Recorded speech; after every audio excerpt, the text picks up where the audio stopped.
Good evening, everyone. Please allow me to call to order Ferndale City Council meeting of Monday, November the 22nd, 2010. Would you please stand for the Pledge of Allegiance? I pledge allegiance to the flag of the United States of America and to the republic for which it stands, one nation, under God, indivisible, with liberty and justice for all. Thank you. Madam Clerk. Roll call, Your Honor. City Council members Baker. Here. Galloway. Here. Lennon. Here. Piana. Here. And Mayor Covey. Here as well, all accounted for. Thank you. Next item, Madam Clerk. Approval of the agenda.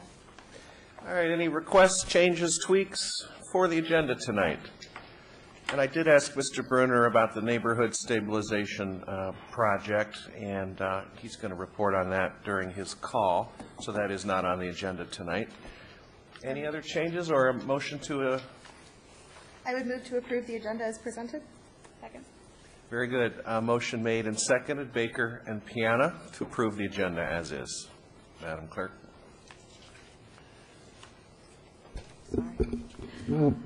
Council members Baker. Yes. Galloway. Yes. Lennon. Yes. Piana. Yes. And Covey. Yes, passes unanimously. Thank you. Ms. Tomlin, what's next? Presentation from the Downtown Development Authority. Chris Hughes is here from the DDA. Good evening. Good evening. Nice to be in City Hall and see your beautiful work that you've done upstairs. Very nice facility, and I'm sure it'll be as efficient as we all hope it will be, and you planned on it being. So I'm here tonight with, I'm going to be a little bit redundant on past presentations. I'm here to encourage everybody that's listening at home and watching at home to come on to downtown Ferndale and do their holiday shopping and do it right here close to home. We've got lots of reasons. Many of them are in our little guide that we just put together. We have over 24 specialty stores, fashion, shoes, tattoos, all kinds of very cool stuff. And I just want to point out a couple little things that by shopping locally, for every $100 that is spent, $68 of that comes back to the local economy. But if you spend that same $100 in a national chain, only $43 comes back. So we want to spend it here at home and keep our economy going and keep it local. We also have another cool campaign. We've connected with Main Street Michigan, and they have a Shop MI Downtown campaign, Shop Michigan Downtown. And if you go to our Facebook page at Downtown Ferndale, you can link to the Shop MI Downtown page. And if you take a picture of your favorite place that you shopped in downtown Ferndale and post it up there, you'll be entered to win in an opportunity to win an overnight stay in some cool hotel in outstate Michigan, Manistee, which is not a bad town, Clare, Marshall, Boyne, a few other places. So we really want to encourage people to shop downtown. Black Friday, we're going to have a lot of sales by different merchants that are going to be going on. They're all offering something. And then on Saturday, it's Small Business Saturday, and we are a town entirely of small businesses. So come on down, have a good time, eat, drink, and be merry. The next step after that is Holiday Ice Festival. I want to remind everybody once again to put that on their calendar and save the date. It is a great time in town. We've got, it's Saturday, December 11th. We have free photos with Santa. You can go and have lunch with Santa. We've got live reindeer, free hay rides,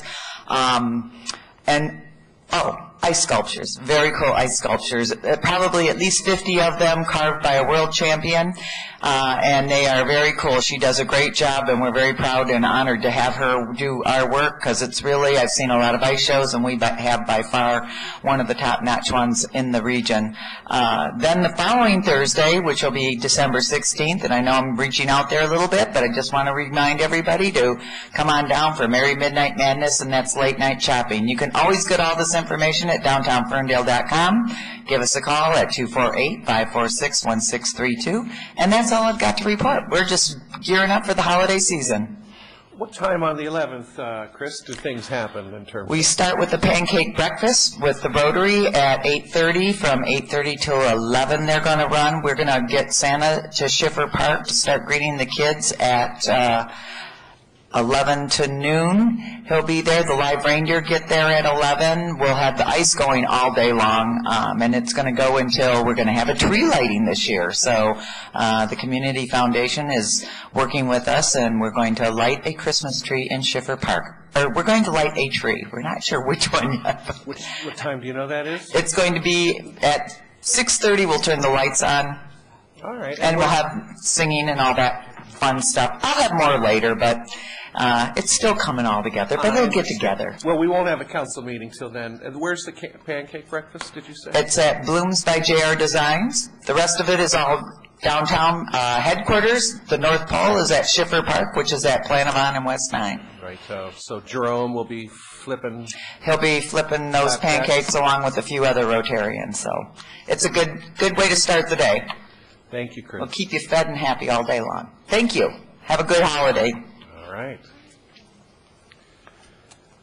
So I'll get you your tattoo Christmas present. All right, and I'll for get you some Scott. pancake batter from the dollar store. Thank you. Madam Clerk, what's next, please? Call to audience, Your Honor. All right, we are already at the call to audience. It's 20 of the hour, so we can go at least, we can go up to 10 after. I suspect we won't have to. 3 minutes is the request. They keep your remarks to. Share any issue that's not on the agenda. We ask that you share your name and address, and not make any personal attacks on individuals. And welcome. Yes, hi. Chris introduced the pancake breakfast, and we're going to fill in a few more details. It is at Blooms at 503 East 9 Mile Road. It'll be from 8 until 11, and there's going to be a caroling cat for any kids who want to sing, or any kids who are willing to sing a Christmas carol gets decorated pancake. the decorated pancake samples are right there, and WFRN has already picked them up on their camera. And so it's going to be a really good time, just like it was last year. And adults is $6, children $4. It's pancake, sausage, eggs. It's a full breakfast. And the proceeds will be going to defeat polio. Rotary Worldwide has, with collaboration, has got it wiped out in all but parts of 4 countries across the whole world. And the attempted decorations are Rudolph and Santa Claus, but the kids can decorate it however they want. Those are just examples. And that breakfast will go up until 11. So if you get there before 11, you're good? Yes. All right. Thank you. My name is Dennis Hepner, Seven Sisters, Florida, Ferndale. Good evening, Mayor and City Council. Due to the recent election, our current mayor will be leaving city government and moving to county government as our newly elected county commissioner, which leaves an opening on the city council. I understand you would like to appoint someone with financial experience. Therefore, I would like the council to consider a person who has had several years of financial experience working with Oakland County. And that person is Dave Coulter. Thank you. Thank you, Mr. Hepner.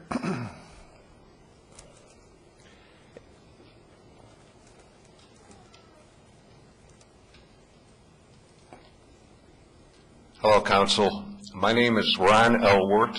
I'm a neighbor of yours. I live in Hazel Park, and I've conducted some investigation, and I'd like to share a few findings that I've made with you all. This is concerning the medical marijuana conspiracy that has taken place allegedly in the city and has been the medical clinic that was raided by the Oakland County Sheriff's Department. The probability looks very good that these people will be indicted because federal law not only takes precedent over state law, it also states in the federal law that not only is marijuana considered a Schedule I substance, which means it's narcotic, there is also a stipulation in the law that states that no one can even test marijuana for any purpose whatsoever. This law was clearly violated not only by thousands and thousands of doctors across this country for the past 30 years. It has also been challenged in the Michigan state law, which has attempted to recognize the findings of doctors across this country so as to update the federal government's stance on marijuana.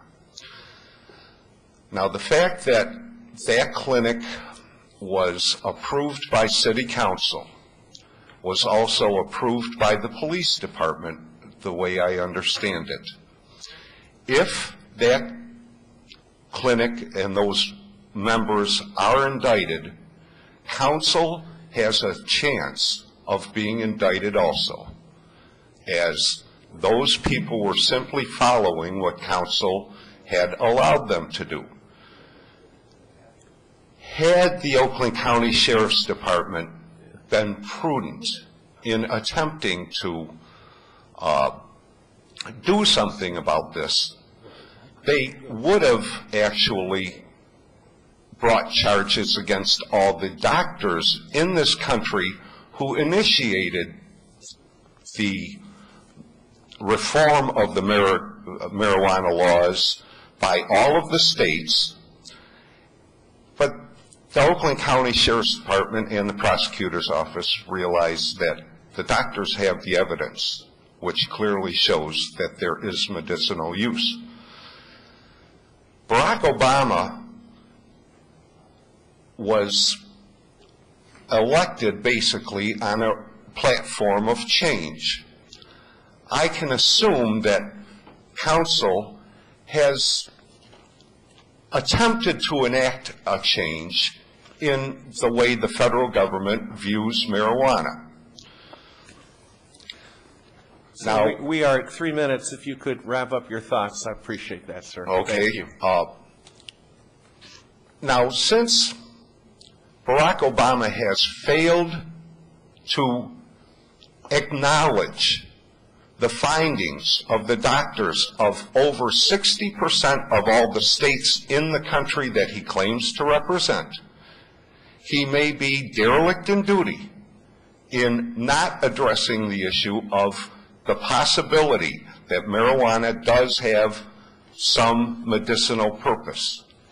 By him not acknowledging it, he has given the Oakland County Sheriff's Department and the Oakland County Prosecutor's Office his permission and his blessing, so to speak, to prosecute the people that you believe are engaging in legal, legitimate businesses. All right, thank you, sir. I do have to cut you off because you've exceeded the time limit. Thank you very much. Appreciate that.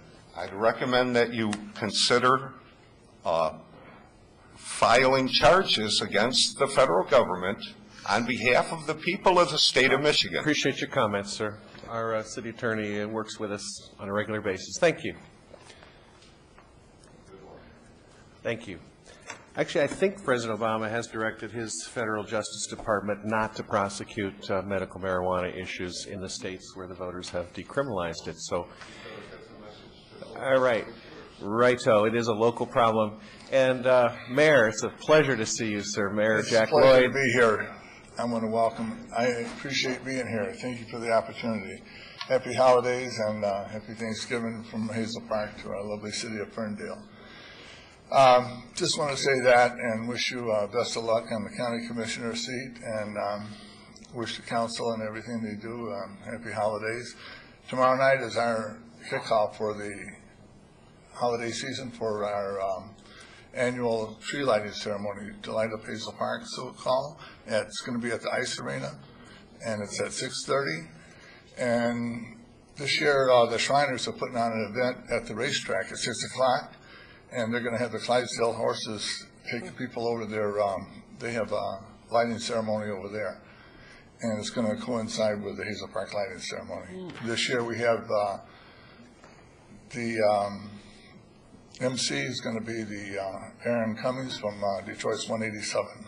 So she'll be there at 6 o'clock, and we're going to tie it right into our lighting ceremony to wish everybody a happy holiday. Just wanted to say that, wish everyone here, and a lot of you, and thank you very much for the opportunity to speak. And thank you, lovely city of Ferndale. Love it. Hey, thanks, Mayor Lloyd. Before you step away, so tomorrow night, Ice Arena, 6:30 is the tree lighting. Right, it's a tree lighting ceremony at the Ice Arena. And that's free ice skating. Free ice skating. Tell the folks where the Ice Arena is located. It's right at Woodward Heights. Like you go down John R. to Woodward Heights all the way down 3/4 of a mile, about 6 blocks before DeQuinder.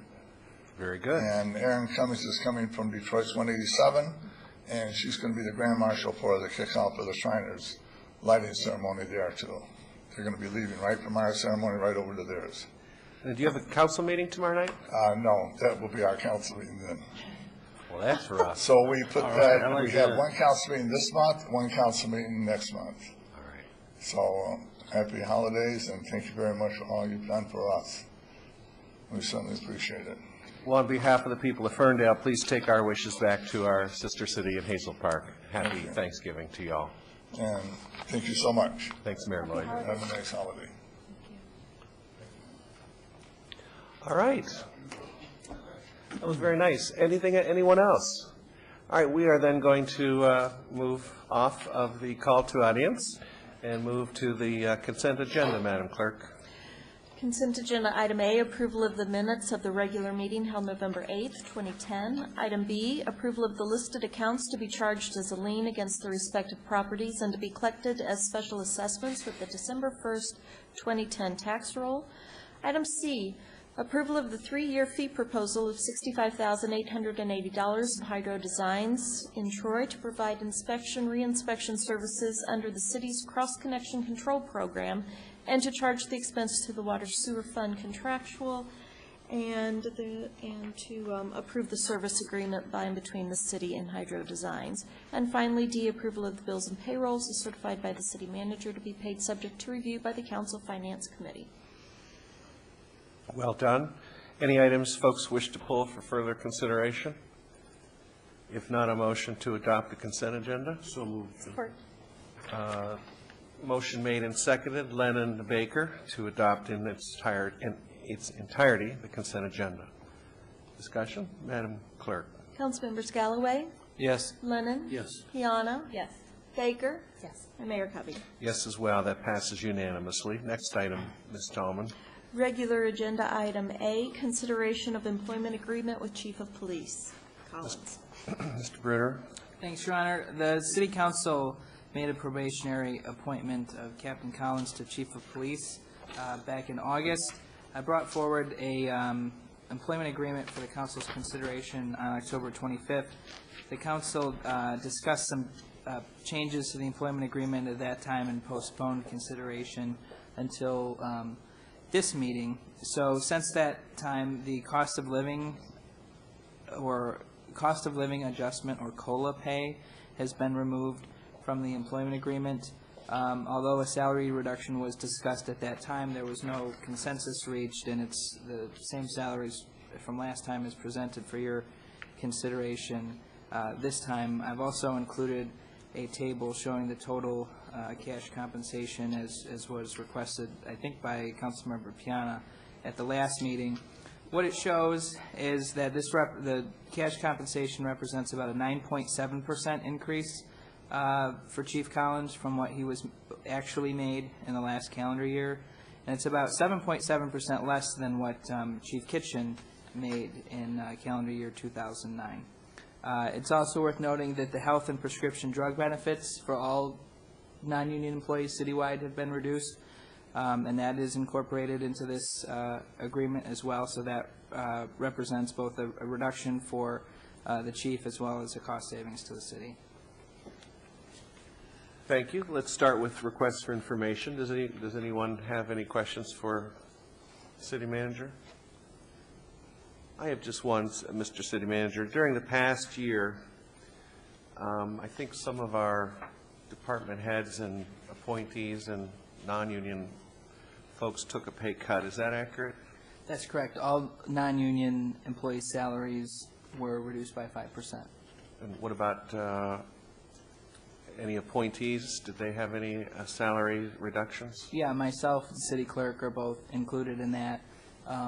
The captain, well, the chief, since he was promoted from captain, has continued to receive what he received last year, less that same 5% pay reduction as well. Okay. And in the case of the chief, the fire chief, it's a little bit different situation because he was coming out of collective, out of the union position. Okay. Any other questions? If not, then is there a motion?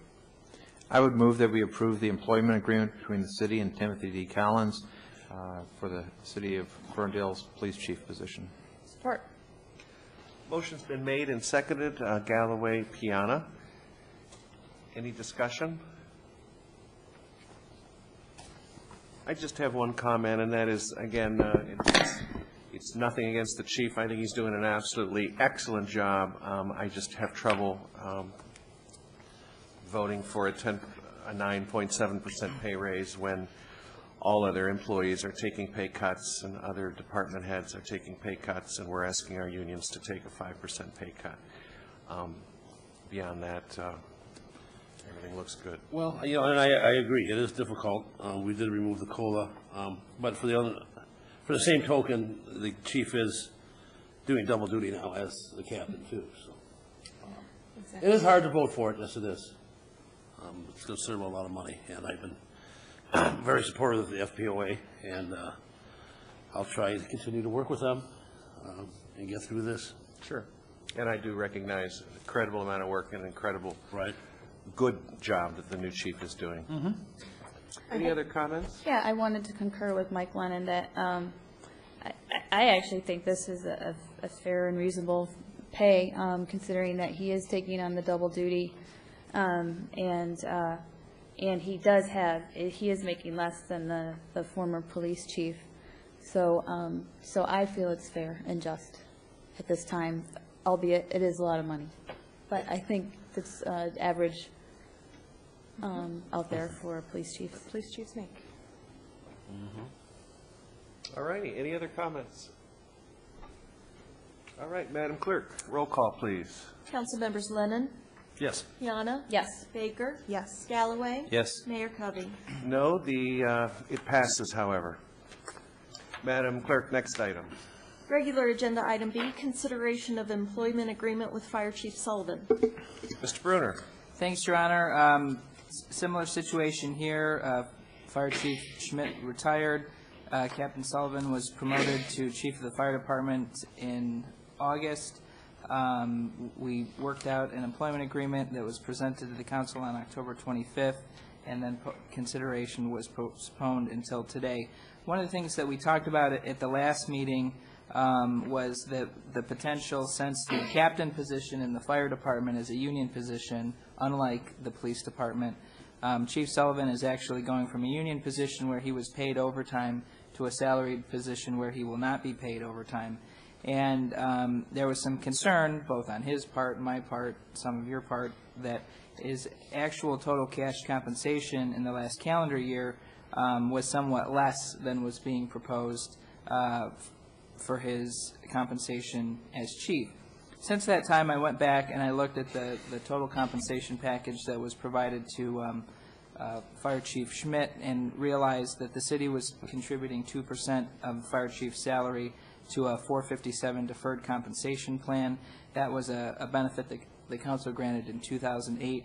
So by adding that same 2% 457 contribution, was able to actually increase his total proposed cash compensation almost exactly to what he made as captain last year. It's just $133.25 short of what he made in the last calendar year. So it's still 4.2% less than what Fire Chief Schmidt what his total cash compensation package was at the time of his retirement. So again, in balancing the need to compensate people as they're promoted as well as save costs, I think this strikes that balance. And also those same insurance benefits that I mentioned earlier, prescription drugs, health care, those have been reduced for all non-union employees this year, and that reduction is reflected here in the proposed employment agreement. Thank you. Any requests for information? Then a motion? I would move that we approve the employment agreement between the city and Kevin Sullivan for the city of Ferndale's fire chief position. Support. All right, thank you. Motion made and seconded. Galloway and Baker made those. Any discussion on them? If not, then Madam Clerk, roll call. Councilmembers Piana. Yes. Baker. Yes. Galloway. Yes. Lennon. Yes. Mayor Covey. Yes, passes unanimously. Thank you. Next item, Madam Clerk.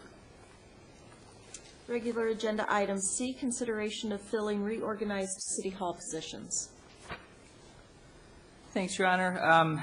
We've reduced the workforce here in City Hall by 28% from the last budget year to the current budget year. That was done by eliminating a department head position as well as 3 clerical positions here in City Hall.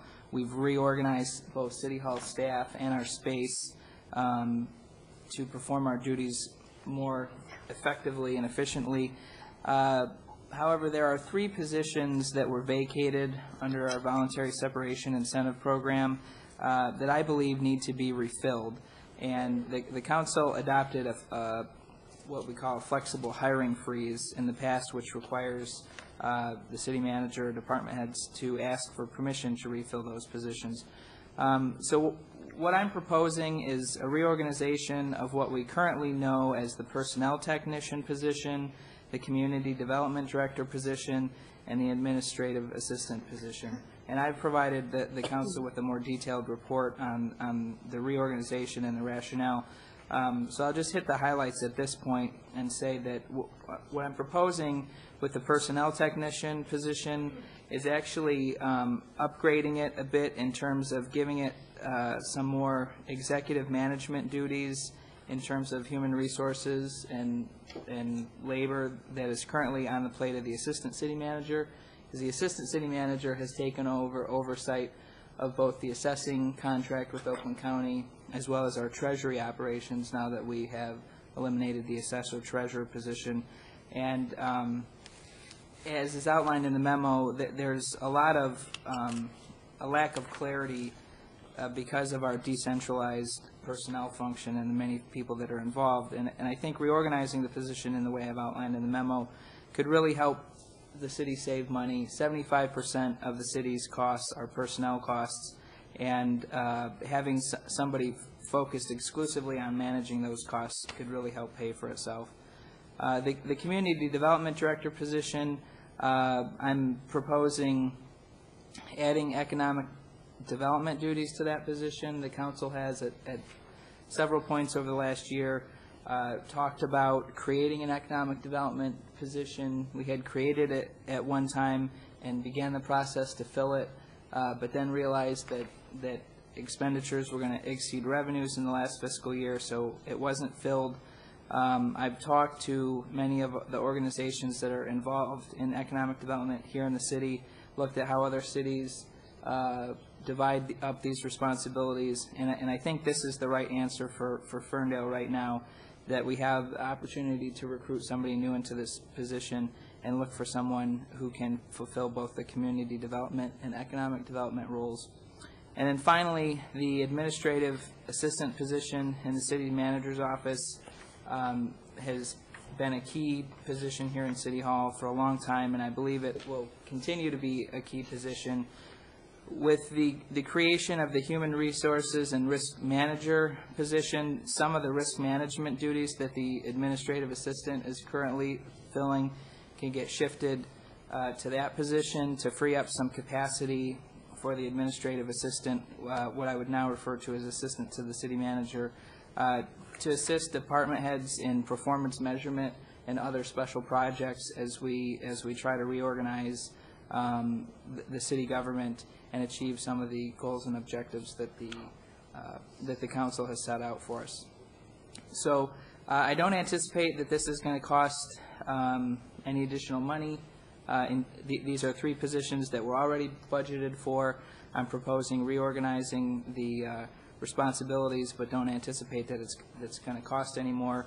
And at this point, I'm just asking the city council to override the hiring freeze and authorize me to refill these reorganized positions. All right. Thank you for that introduction. Let's start with questions. I have a question. Go ahead. Mr. Dumer? Go ahead. You may go first. Just to clarify, even in rehiring or in hiring 3 people for these newly reorganized positions, we would still have seen a significant net decrease in staff in City Hall. Yeah, City Hall staff has been reduced by 28%, and refilling these positions won't change that. It's not as if we are refilling the positions where we've just found cost savings. That's correct. Thank you. Through the chair, Bob, salary is yet to be determined for these positions, correct? Correct. But there will be with reduced benefits, and I assume with a reduced salary. Yeah, I think given the labor market today, we're in a good position to hire good people at a reasonable price. Right. Okay. Thanks. Bob, or City Manager, through the chair, this administrative assistant to the City Manager seems to be almost a combination of secretary to the City Manager and assistant City Manager. That seems an odd combination of roles, and one that I've never seen before, where you have somebody be a support staff and also what would seem to me to be executive at the same time. So could you talk to us a little bit about how you anticipate that playing out? She's going to be taking, or he is going to be taking your telephone calls and also representing the city to the public. We're looking for a master's of public administration. It just seems a little bit broad range of duties. And it is. It is a broad range of duties. I would not characterize them as executive duties. I think they're administrative. But the title assistant to the city manager is very common. It's a title that I held in Oak Park. This job description is something very similar to the position that I filled in Oak Park. And although I didn't have a master's degree at the time I got that job, I earned one while I was there. So it is a little bit, I mean, some of the duties could be seen as secretarial, I suppose, but given the new layout in City Hall, we don't have a receptionist for the city manager's office anymore. So there's going to be a lot less of screening visitors. Will still be some, but it won't be the case that we'll just have people wandering in the way we did before, or they'll only get as far as the lobby. so when you say assistant to the city manager, this is not contemplated as really a replacement of Shirley, Algrim. This is really a new position.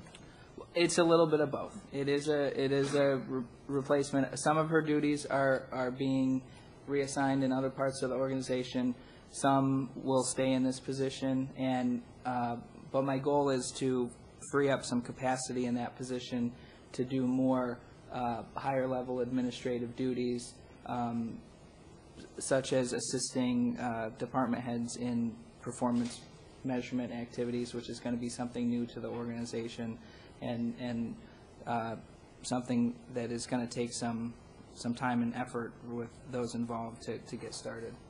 But that's just kind of one sample. You could look at this position as being a kind of a pinch hitter, somebody who can pitch in various parts of the organization when necessary, but not a department head level or executive level position. Okay, and all that makes sense, but we're not contemplating this person taking your phone messages and, setting up the conference room for meetings and that type of thing, I trust. Yeah, answering the phone and the city managers will be part of it.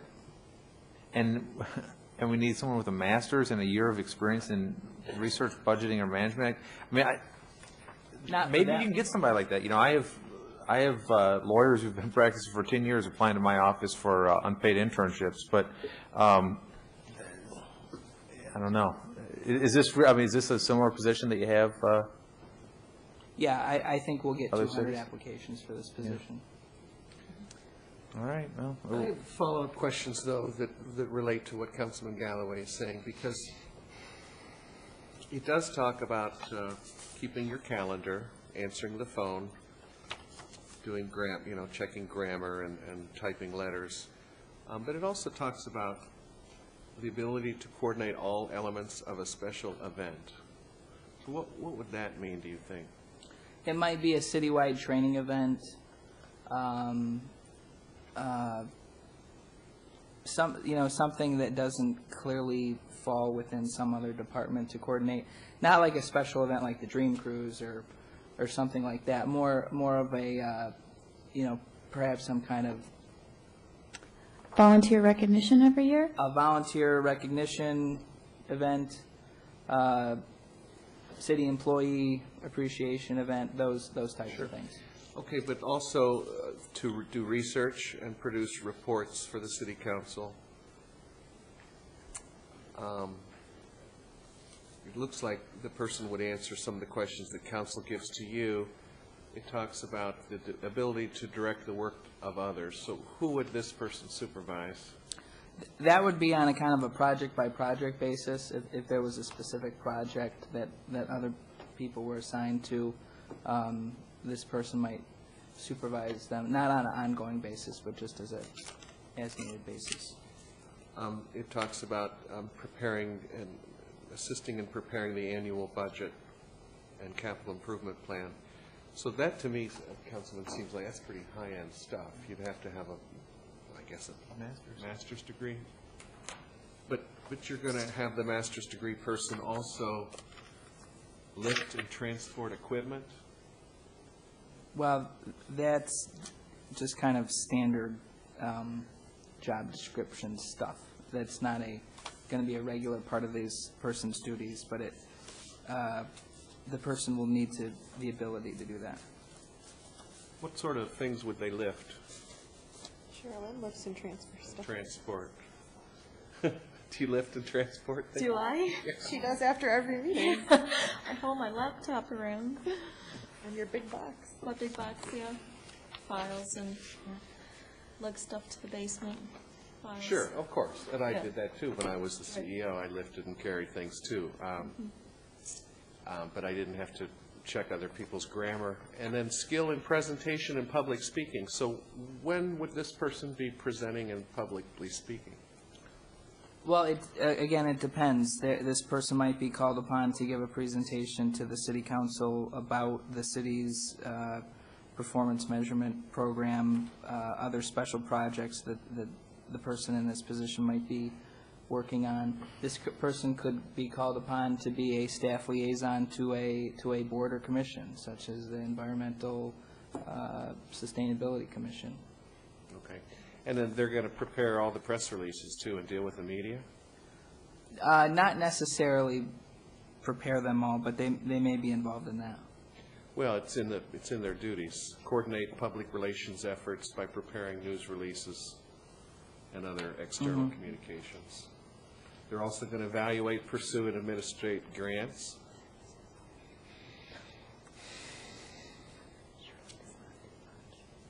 I'm just reading from your...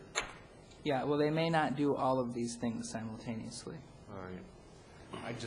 I don't know. This is a scary, scary job description to me. It's like Councilman through the chair? Galloway's. To me, it seems, maybe I'm wrong, but it seems like you're combining a city manager's job and an administrative assistant's job, or an assistant city manager's job and a secretary. And maybe you would get 200 applications. Through the chair? Yes. I'm not on the same wavelength as you in terms of this job description. I think this job description is a good response into the reduction of 28% in staff. And so if we do the status quo and way this position has been handled in the past, that perhaps we aren't addressing the needs of the new reorganized staff for the whole department, or for the whole city hall. So while some of these, I'm sure, may not work out the way that they originally had been written here, because based off of your candidates, you know, who you choose, but I think this is the right direction. And I've seen these types of positions in other cities. You know, I know some assistants to city managers who manage the city's website and manage all of those things. So it depends on what the capacity is inside of the city to get the job done. And so I'm in favor of trying this position and elevating the responsibilities, because I know the executive positions have changed over the years, and they're different. Sure. Okay. Well, I don't mean to debate this now. We'll have to have a motion first, and so.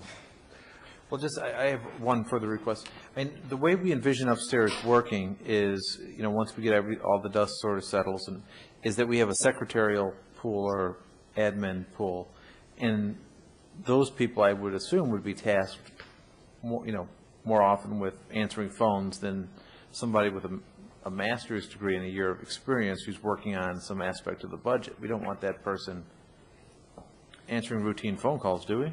Well, that's right. And if you call City Hall now, there are 6 phones upstairs that will ring, and it's the 6 phones in the clerical pool.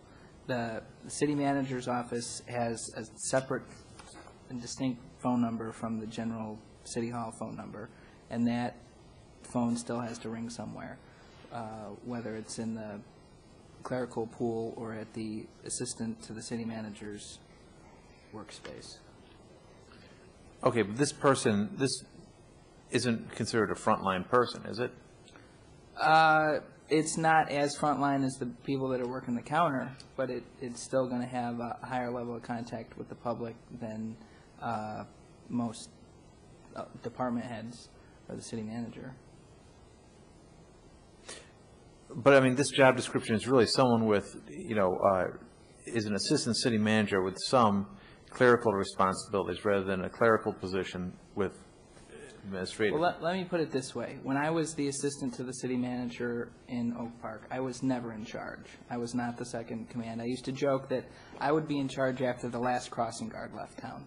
That's where I was in the succession plan. So it's not an assistant city manager position in the sense that it is someone who is in a position of authority or just decision-making capacity. It's somebody who is going to be supporting those department head level positions and the city manager. Let me ask one last question for me then. A lot of these things I would think were things that you would do. So are you giving up a lot of these items then to this new person? No, I'm not giving up anything so much as I'm looking to have someone continue to help me do some of them. I have a comment to offer, but I will wait until our discussion section. Because somewhere in here, and there's just so much, talked about, I think, liaisoning to the other department heads. So I guess my concern would be that you would be delegating a lot of the things that you would be doing to this person. I think media relations and media presentation are pretty important. And also, if the council asks for something, it looks like we're going to be getting reports from this new person instead of from you. No, this person, like Shirley does currently, when a council member or a member of the public, for that matter, has a request for information, she will often track down the answer to the question, and they'll be provided to the council either directly by her or through me. And there are oftentimes issues that are interdepartmental that require a response from more than one department, and so this person would be disseminating the information to those departments, getting the response back, and then coordinating that response wherever it has to go. Okay, I'm done. They can't be colorblind, so that rules me out. I can't apply. Ability to see the full range of the color spectrum. Barbara, go ahead. I would move to override the hiring freeze and authorize the city manager to refill the reorganized human resources and risk manager, community and economic development director, and assistant to the city manager positions. Support. Motion made and seconded.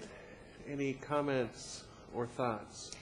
My comment was that this position very much reminded me of a position that I held for 6 years at the Henry Ford, and it was a position that I grew into some of those higher level functions without ever sort of a formal change in my job description, and it seems that this job description is starting from the point of assuming that someone will grow into some of these higher level functions. So was I reading correspondence and answering donors' phone calls and planning events and, you know, working on projects directly for the president all at the same time? Yes, absolutely. And it certainly isn't a position where you become the big decision maker, but you learn a whole lot from a whole lot of big decision makers. I think this is a great position to begin to cultivate the next generation of city leaders and city managers. Did you coordinate with other department heads then? I absolutely did on behalf of both of my bosses. Handled the media? No, the media, we had a PR department, which we don't have the luxury of having in the city. All right. Yeah. The positions, you talked about them becoming available in April. Is that still the case, or are you on a faster track? Well, the succession management program, which all three people who are still working here in these positions are a part of, ends at the end of April. So we have until the end of April to refill all these positions. Anticipate posting the human resources and risk manager position first and getting that ball rolling with the goal of trying to have someone here early in the first quarter next year, followed by the community and economic development director position and then the assistant to the city manager position. So I anticipate starting one and then starting the second one before completion, so there's somewhat overlap. We're not trying to simultaneously do all three recruitments at the same time, but they will all three be completed by April 30th. So you would post the human resources and one risk now? manager. Yep. And then you would interview in December? Yeah. And then you would post the economic development director in January, interview in February? Well, we might post them even sooner than that. The important part is to get them posted and get them out there and start collecting applications. When we actually do the interviews will depend in part on how quickly the applications come in. How long do we need to post them for? What, is there a required time frame? The civil service requirement, if there is one, I think might be as short as 7 days. So it's not, the issue isn't so much what are our requirements as how much time do people need to respond. And do you have a set amount that you would like to do a selection from, like a top 5 resumes and interview? I'm just wondering what your process is for that. Well, it just depends on the quality of the applications that come in. I wouldn't generally want to initiate interviews for less than 3 well-qualified people. So if there's more than that, great. My initial instinct was that sooner was better than later, but I know, after what you said about these positions being involved in the training and retraining of the staff that are left upstairs, I guess I understand the reason that we've delayed these past, 6 months now, in getting these out there. I'm glad that we're finally getting moving on it. Okay, any other comments or thoughts? Councilwoman Piana, you're good? Mm-hmm. All right. We have a motion, right? Correct. Yes. I'm sorry, I I made lost it. track. Motion was made and seconded. Madam Clerk? Council members Piana, Yes. Baker. Yes. Galloway. Yes. Lennon. Yes. And Mayor Covey. No, but it passes. Thank you. Next item, Madam Clerk. Regular agenda item D, discussion of the succession process for the vacated office of mayor. Thank you. If you don't mind, I'll introduce this because I asked that it be put on the agenda. And it's simply for the purposes of folks who watch at home and the reporters and such with regards to knowing what the plans are in terms of folks coming and going up here at City Council. Because of the election that I was successful in terms of Oakland County Commission, I am required to resign my office as mayor prior to taking office as an Oakland County Commissioner. That swearing in for my new position is on Wednesday, January the 5th. So I have decided to resign effective on Monday at 5 p.m. on January the 3rd, and would give written notice to the city attorney and the clerk and whoever else needs that.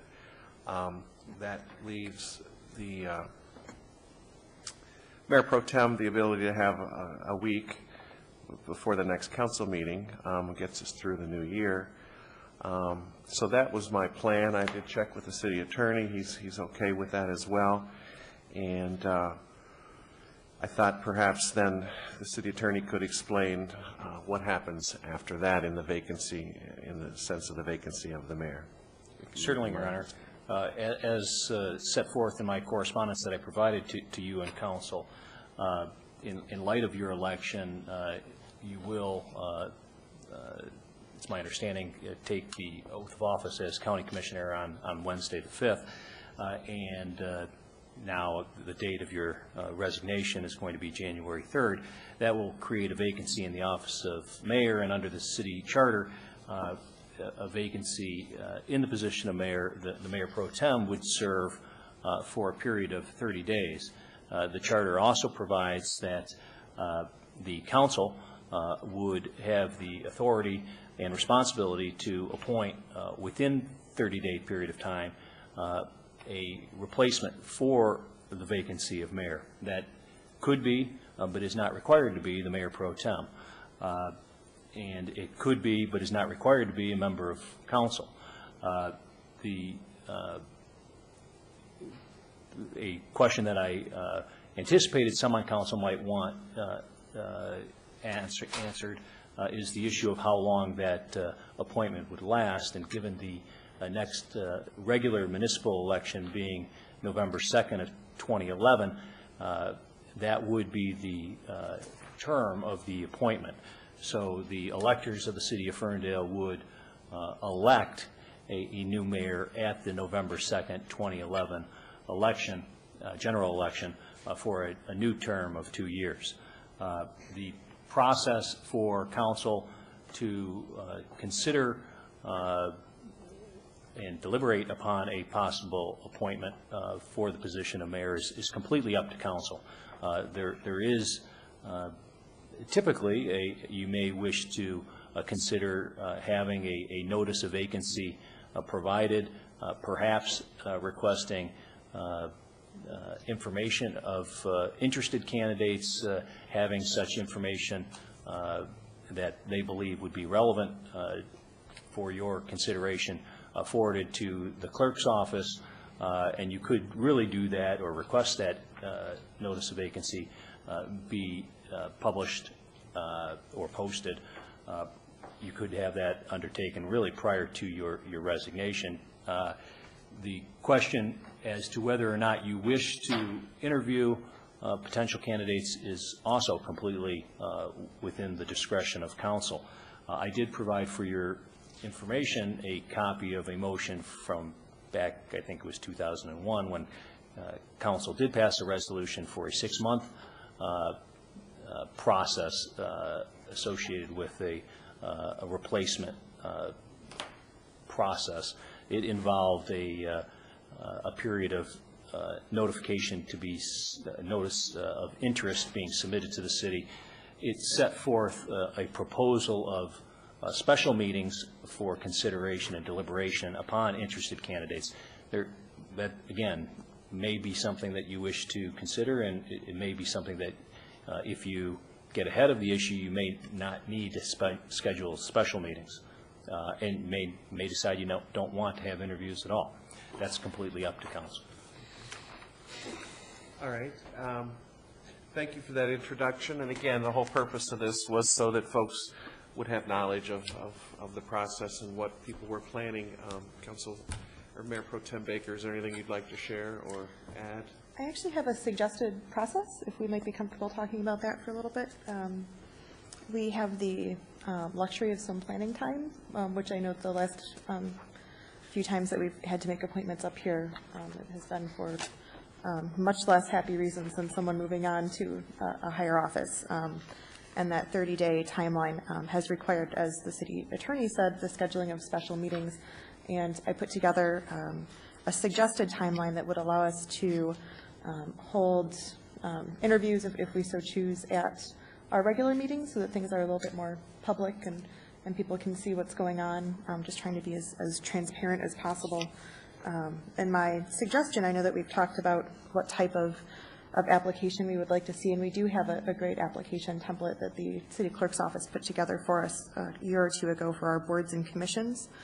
I would suggest that we use that application as a template, encourage people to submit that application along with a resume and up to one additional page as a personal statement, talking about themselves, why they're interested in the position. And that we would encourage people to specify whether they would like to apply for the mayor's position or, and we'll see what you guys think, or a council position, or both. This, should someone from the council then be appointed to the mayor's position, we would be able to move quickly to select someone for council. We wouldn't have to go through another 30-day process. Just a suggestion. Not assuming that anyone from council is being selected, just a suggestion.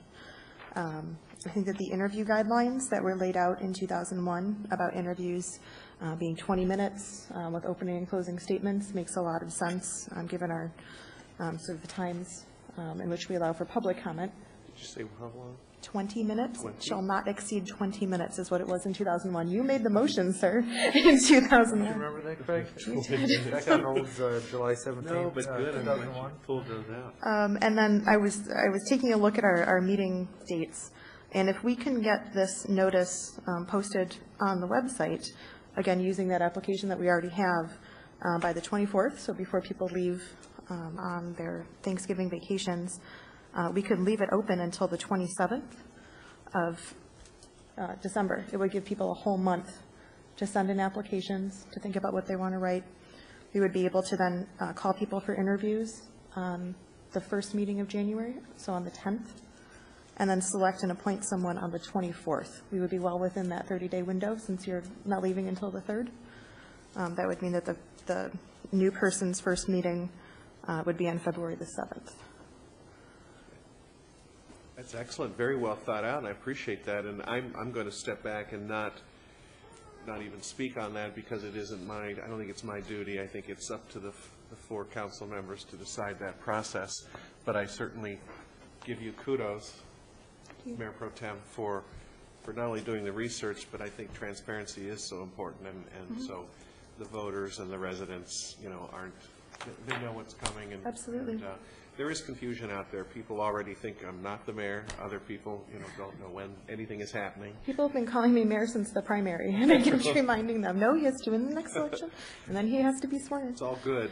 Mr. Chris, City Attorney, then, the description that Kate Baker just described is fully within all of the parameters of our abilities?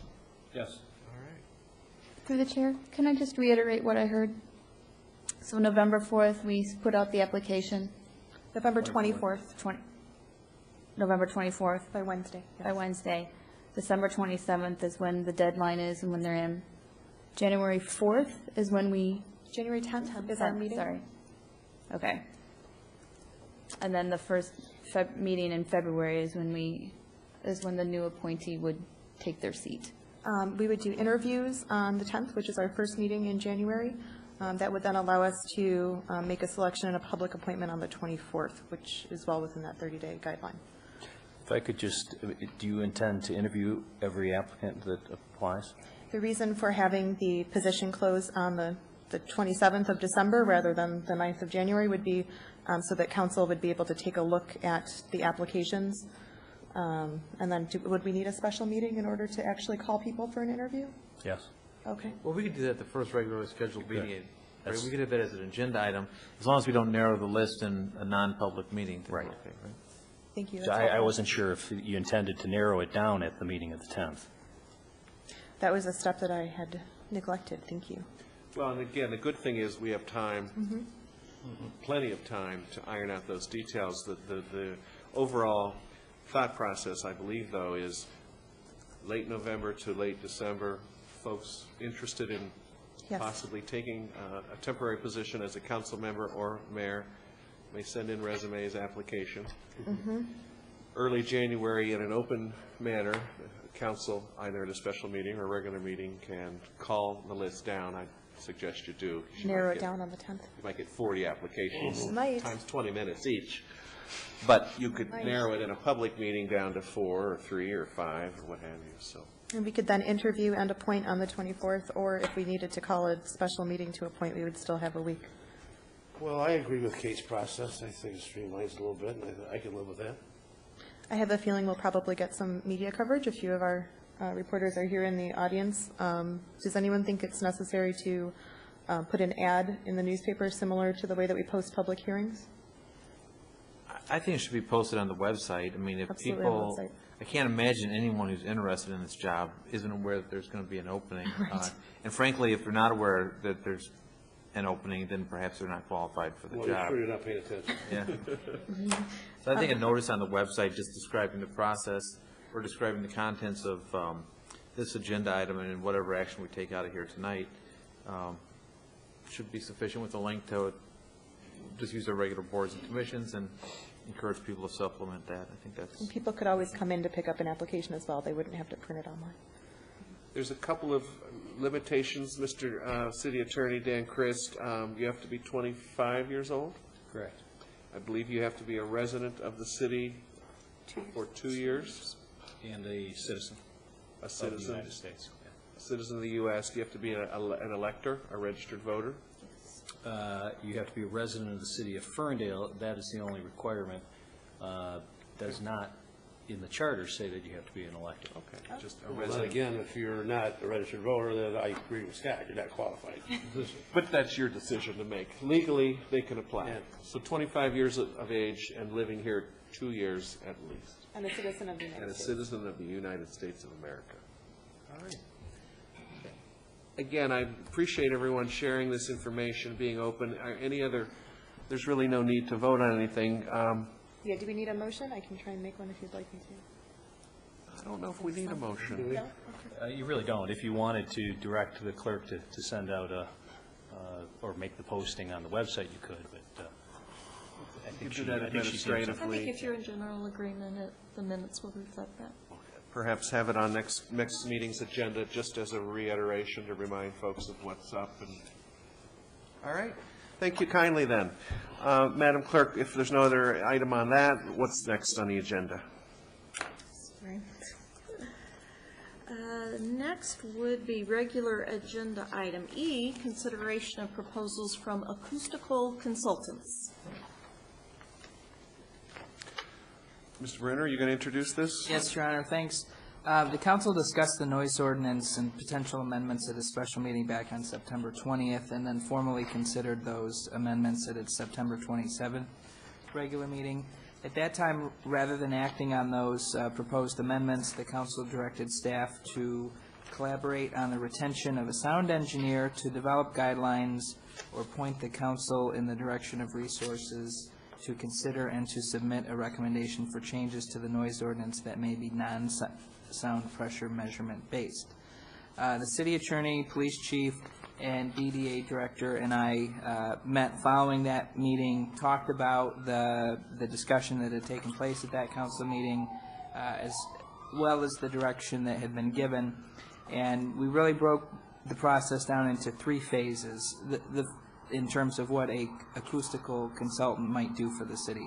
And the first phase is to review the current noise ordinance and provide professional advice regarding potential amendments. The second would be to conduct a study in the central business district and adjacent residential neighborhoods, similar to what was done 10 years ago prior to the current noise ordinance being adopted. And then finally, The third item was to provide professional advice regarding an amplification licensing ordinance.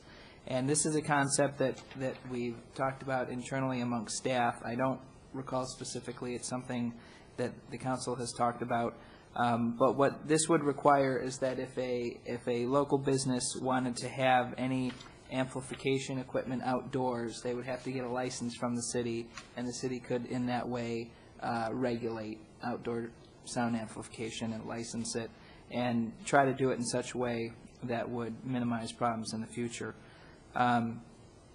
So following this meeting, Police Chief Collins solicited proposals from 3 acoustical consultants.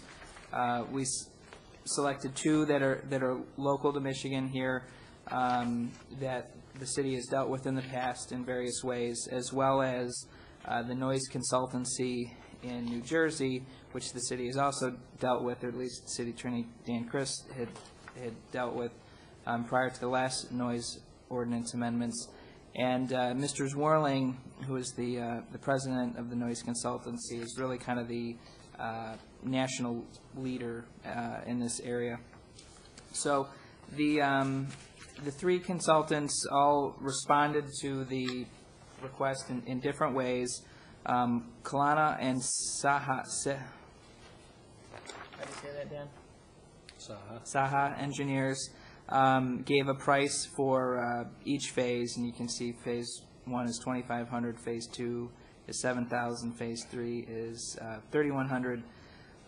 They had worked with the city prior to the current noise ordinance being adopted, as well as working with the cities of Detroit and Ferndale regarding a proposed development at the State Fairgrounds some years ago.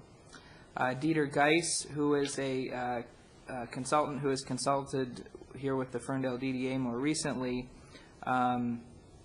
submitted a proposal, but he basically his price was flexible based on the number of locations that the city wanted to study sound at. And then finally, Mr. Zwerling from New Jersey had a all-inclusive proposal, as he would be coming from New Jersey. His price was $8,500 for all the work that he would conduct on site, plus expenses. So at this point, the council needs to decide how it wants to proceed. If based on these proposals that we've received, if hiring an outside consultant is something that the council does indeed want to pursue, then I think it would be useful for the council to further discuss what services it wants to hire a consultant to do, if it's phase 1, 2, or 3, or all of the above. If it's interested in one of these proposals specifically, or if it wants to talk to these potential consultants about their services and maybe refine the scope of work, modify it in some way. So at this point, there's several different directions that the council could go, including just kind of selecting one of the consultants to do the work as presented. Although I would like to point out, if that's the route the council wants to go, is that before actually approving the proposal, we would want to refer that to the city attorney for review as to form and any potential legal changes that might need to occur, because they haven't been vetted at that level yet. All right, well, let's start then with requests for information from the council. Thanks for that introduction, but let me start then by saying to the city manager, what is your recommendation? That's a good question. That's why I asked. Well, at this point, I think it really depends on what the council wants to achieve. There are several different interests at play here. I think that if the council feels strongly that it needs to conduct a study in order to show both those that have complained about noise and those that have generated noise, that it has sought the advice of a third-party expert, then I think hiring any one of these firms to come in and to conduct that study would be a step in the right direction. Well, I don't know that council wants to show to people that we're doing something. I think council wants to help solve the problem and reach a compromise, and you've been here with us, so you know what all the issues are. So I was wondering which you think. Well, I don't believe there's a compromise to be reached. As Mr. Kramer pointed out, I think what's going to happen is that if the council hires a consultant to come in and do a study, it's going to show that the existing levels are either appropriate or need to be modified slightly. And the council has already considered slight modifications, which Mr. Kramer had told us he would have been in compliance with something like 95% of the time. So the people that have complained about Rosie O'Grady's specifically aren't going to see that as a compromise, and they're not going to be happy. Yeah, I understand that, but I guess, so you don't really have, you don't have a recommendation for the council. You want us to figure this out? Well, it depends on what the council wants to achieve. If a compromise is the goal, then I'm not sure that that's attainable. Okay. What other questions would folks like to ask? Go ahead. I have a question for the city clerk. Yes. What is the approximate cost of a special election should nothing else be on the ballot? Average cost of an election is $10,500. Thank you. Average. Mm-hmm. Good question. I guess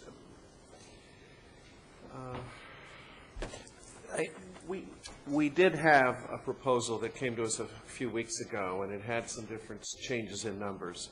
My recollection is that the reason we didn't accept those numbers is that we wanted expertise to review those numbers, as opposed to us guessing at some numbers. So it wasn't necessarily that we thought the compromise wouldn't satisfy people. It's because we wanted expertise on the numbers. And so my understanding was we were going to take and get some sound engineer proposals, select one, and then get some expert advice on balance between music and the desire to have a lively downtown with not being so loud that it is a disturbance beyond reasonableness to the neighborhood. So to me, it doesn't seem that complicated. But I was curious. To me, it seems, well, I don't want to share opinions, so we're still asking questions, and then we can get to a motion. Well, if the city manager could explain a little bit more about this outdoor licensing and how that works in other communities.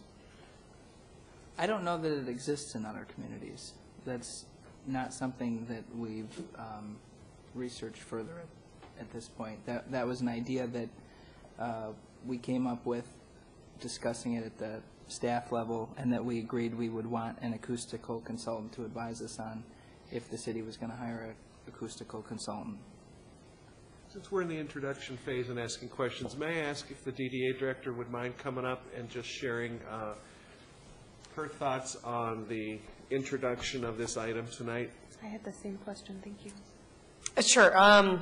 In reviewing the proposals and looking through it, I think looking back at what council has discussed at previous meetings as well as some of our public meetings is that, yes, we do, it's not about compromise. It's trying to find what is best for the community. So in order to make any type of modification to an ordinance, I really would encourage that people do a thorough analysis as opposed to jumping into numbers. And I don't think that the four of us that met afterwards, city attorney, city manager, chief, myself, we really didn't feel comfortable that we would be able to come back with further suggestions on that.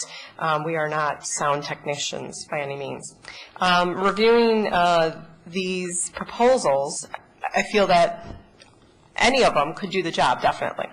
I think that there are some questions that I see in terms of how many locations would you actually be testing at, and we might need to really specify. Kalano shows that they would actually do it at 3 locations. So if you do that comparatively across the board to, say, Dieter's proposal, if you did 3 locations, your cost would be around $7,000. So you have a range from $7,000 to $12,000, a little over $12,000. However, I don't think 3 locations is probably going to be sufficient if you're really doing the central business district, because you'd be looking at potentially just say like a Woodward a 9-mile location, Allen a 9-mile location, maybe something on the east side, which might be like a Bermuda a 9-mile location. But then what you're forgetting about is Withington and Troy Street and the east and west sides, and the variances that you have as you go into deeper into the community. Even at Livernois and Livernois and 9 Mile, we've had complaints about Ferndale Foods. So I think we need to consider the whole package and really what we're asking someone to provide for us. I was a little bit shocked to see the prices, personally, but knowing that professional consultants do cost, and the DDA board really didn't have time to consider this ahead of time to be able to give you a pure recommendation as to one or the other. At their October meeting, they did say without knowing what the cost would be, they would commit up to $1,000 to put towards the cost of a consultant. And I know that was a request at a previous council meeting for us to go to our board and ask about that. You know, I think my feeling in terms of hiring a out-of-state consultant, although he's a very professional, good consultant, we have generally shied away from bringing in out-of-state consultants to try to keep jobs here. You look at Kalano, you look at the skill sets of any of these companies, they're definitely able to perform the job. I think we might have to just get a little bit more specific, and we might have a better idea as to the overall cost. I do have concern, though, with, and I will say that, with the potential of a possible petition coming down the pipe. If we're going to spend $12,000 on a consultant and then another $10,000 on a potential special election, we are spending over $20,000 on sound. So I do have a concern about that. I appreciate your comments. Appreciate them a lot. Well, Your Honor, and the DDA director raises the major point as to why I'm a little hesitant to make a specific recommendation, because if the intent is to try to avoid a special election, then I think hiring a noise consultant is a complete waste of time, because the one thing has nothing to do with the other. People are going to file petitions and put things on the ballot, and I think whether the city engages an acoustical consultant to do a study and take measurements is a totally separate consideration. Thank you. I agree. I never said anything about an election. We can't control that. We can't control the citizens' petition process. I was trying to figure out if you, as our city manager, had a recommendation among which phases you thought we might need to do and which of the 3 companies you liked. We can get to that in a minute. I don't know if we want to go to a motion and then be able to discuss, because I can't think of any more questions I want to ask, except I guess one, and that is maybe to Christina. You know, Councilman Galloway and I and the city attorney and the police about 10 years ago did extensive measurements all across the city, so it's unclear to me why we would have to measure all across the city again. It was my thought that all we wanted to do was tweak the ordinance we have, see if there were ways to reduce the sound that would still allow the businesses to have music and be popular while ameliorating somewhat some of the noise in certain areas. So having Como's been at its location for 50 years, we sort of know that there's not huge complaints there. And so just tweaking the noise ordinance in some manner to ameliorate the issue that is constant at or Allen and West 9, seems to me it would be sufficient. to simply do the study over there. And Well, I guess across the rest sorry. of the downtown. I guess I equate that to almost like spot zoning. And I think we have seen a lot of growth on the east side of 9 Mile as well. And the dynamics of the downtown have changed, as well as traffic patterns. So I think you really do have to look at the central business district. And the CBD, if you just take the CBD itself, you could look at that. However, you know, our DDA does go larger than just the central business district. And I know that if you wanted to go citywide, I mean, if you wanted to go into residential neighborhoods or industrial, I think that was something that all 4 of us behind the scenes were saying, no, we do need to concentrate on just the downtown area. The downtown area is more than just the CBD, and it's more than just West 9 Mile as well.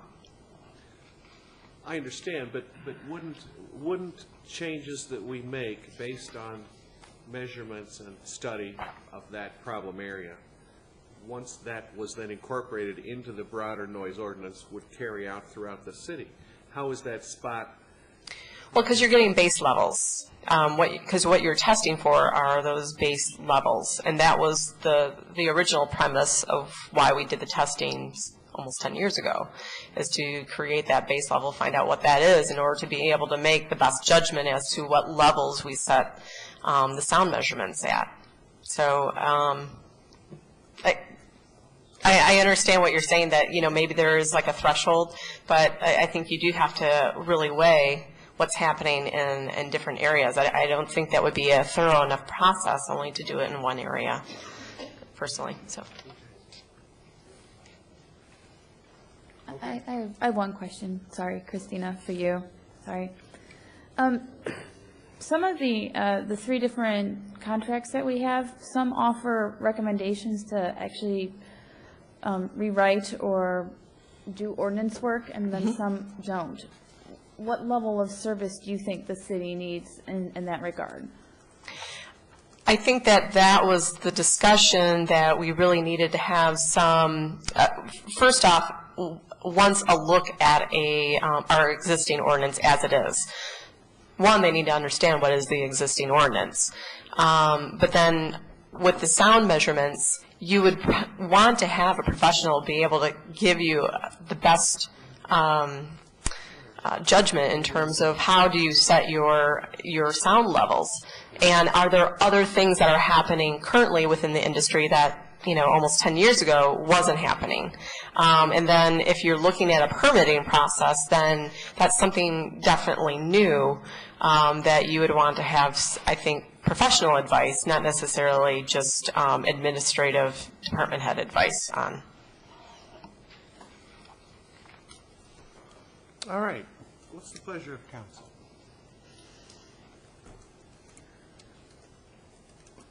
Sorry. Does anyone wish to make a motion?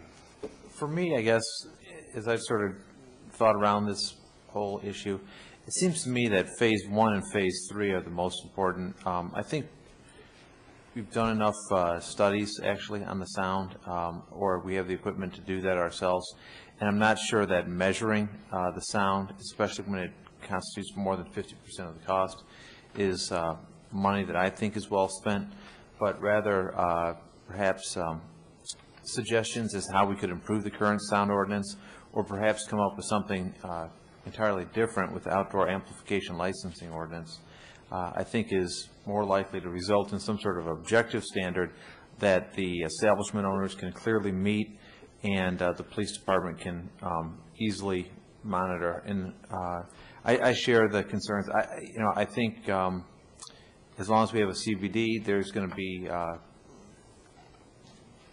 problems. Some people are going to be concerned with it. We need to do the best we can to address that. I just don't see how maybe $7,000–8,000 of mapping of the sound levels throughout the downtown helps get us to that point. I think we know the problem. Do you want to make a motion to the effect, and/or did you have a preference in the 3 companies? Well, when I was on iCare, Kalano and Saha helped evaluate the noise, and I think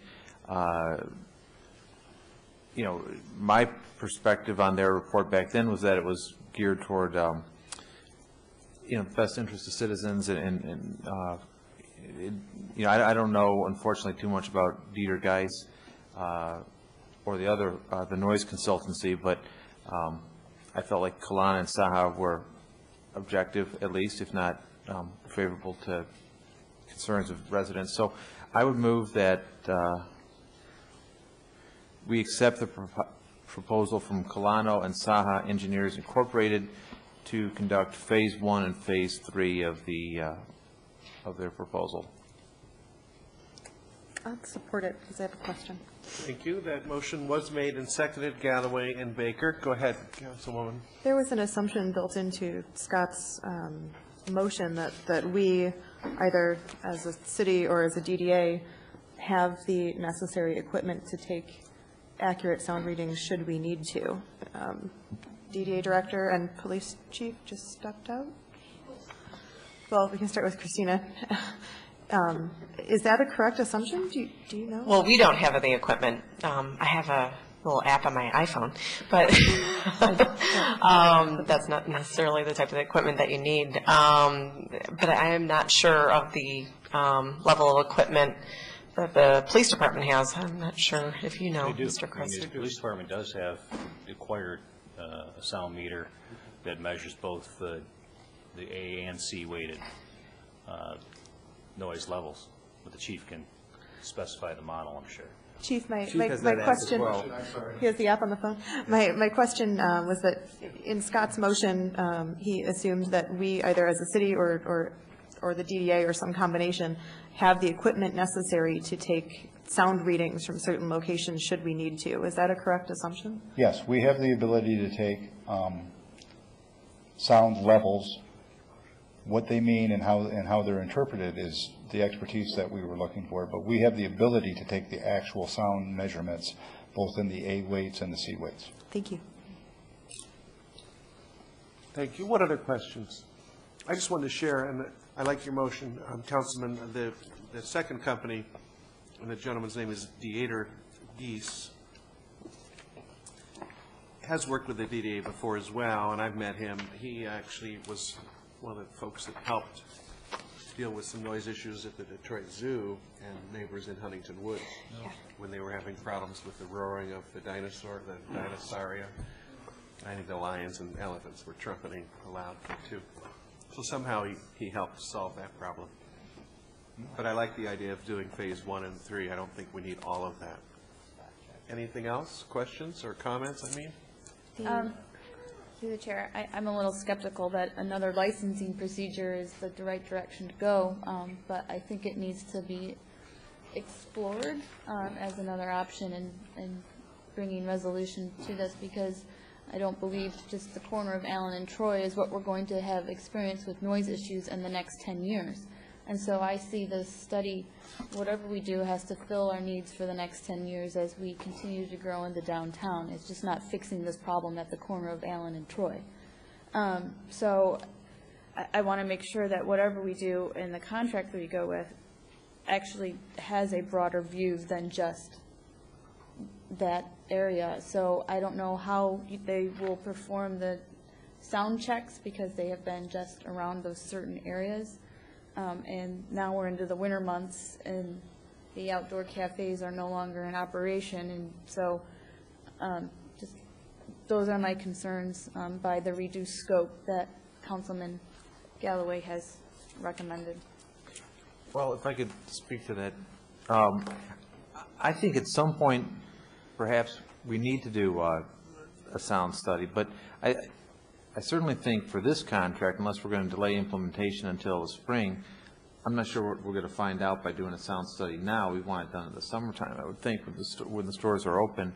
I'd be interested in seeing what they come up with 1 and 3, and then if we don't feel that's satisfactory, or if perhaps we implement some or all of their recommendations, and we still have concerns, then we could do a sound study. But I think the sound study has to be done in the summertime. When we did it for the first sound ordinance, it was cold, dark, and rainy out, And I don't think that and certainly there weren't very many sidewalks, and certainly there were no places that had garage doors that opened up. And the complaints then were the music was so loud indoors that people were complaining. For example, Boogie Fever. Yeah. We actually had neighbors complaining that it was too loud in Boogie Fever, even though it was inside. You're right, it was fall or early winter. Or whatever that place was. So. Cobalt. I mean, one suggestion I do have is that if the owners agree, could play their music during, announced times, and the meter readings can be taken at that time without actually waiting for summer. I mean, that You can have the voices then. I mean, we've heard complaints about conversations having to rise over the music. I think that's a big component. Sure. Just some ideas. Sorry. It's a good idea. Debating. You mentioned, and I think this is not just Nine and Troy or Allen, but the council would eventually still have the opportunity to vote on any sort of an application license ordinance. So I think the motion is that they'll provide advice. Noise, I don't know if we can legislate people talking. I think freedom of speech means you're allowed to talk. So even if someone is talking loudly, and I don't know where a sound ordinance comes into that, but I think it's a step in the right direction. And in defense of this ordinance, the Kalana and Saha, they have studied, there's just pages and pages where they have studied sound and noise all across cities, all across the region. They did a big one in Dearborn, and I know the economic development staff in Dearborn, and would be happy to inquire about their level of whatever, happiness, professionalism. They've studied everything from outdoor swimming pools to Tim Hortons and where you order your food through the megaphone or what have you. So I appreciate that, Councilman. Anything else? We have a motion on the floor to do Phase 1 and Phase 2. Go ahead. Phase 1 and Phase 3. I'm sorry, Phase 1 and Phase 3. Bring back, of course, I think someone said that the city attorney would get back a proposed contract. And refer to the city attorney for review. Good evening. Sherry Wells, 315 West Troy. I noticed that three proposals were dated November 16th, so I appreciate something moving on it finally. I don't believe we need to hire anyone, certainly not to do any more sound studies. I looked up most of the ordinances that were listed on these resumes. I'd already looked at the model ordinance and compared it with our own. I looked at Traverse Cities before. I looked at Lansing, Dearborn, and Trenton today because those are mentioned in their resumes. The Michigan Municipal League has a database of ordinances. Of course, it's not accessible to me because I'm not on council or part of a city government, but it would be accessible to your staff, our staff. All of these are much stricter than ours is now, and still even stricter than my current petition, both on regarding decibels and non-decibels. It's interesting that Mr. Kramer states he's in 95% compliance, but I don't think he's gotten any tickets for the other 5%. He does not have a calibrated meter like the police. We've had opportunities to look at the police officers learning how to use their meters and how they use them once they've learned how. It's calibrated. They take their time. They don't just walk out to a corner and then go back for a drink. They take 2 readings, the specified amount apart. So the police are taking the readings, so I don't question what readings they're taking. I believe, as Chief Collins said, it's the interpretation. When they take a reading at a residence at or near the property line and it's based on the commercial standards, well, then that's totally irrelevant. And it also winds up being out of range of a violation if that's the interpretation. I think that at most Phase 1 perhaps in helping to rewrite the current noise ordinance, but if you compare what they've already done and what results have already happened, you'd probably wind up with something even stronger than our ordinance committee had worked up, which to me would have been worth a try to see if it would have worked. That would have been a compromise, even though it's one-sided again, that we would have been willing to give it a try to see how it would work. The thing about the it's not just the outdoor, and I said that at the last, one of the last two DDA meetings, is that Rosie O'Grady's had music on during the art fair, the green tents across the sidewalk. You could still talk in a normal conversation with those people in those tents. They didn't find it disruptive or annoying. It was sufficiently background. I walked away and crossed the street towards my house and couldn't hear it. That was fine. It's not the outdoor amplification. It's the excessive amplification.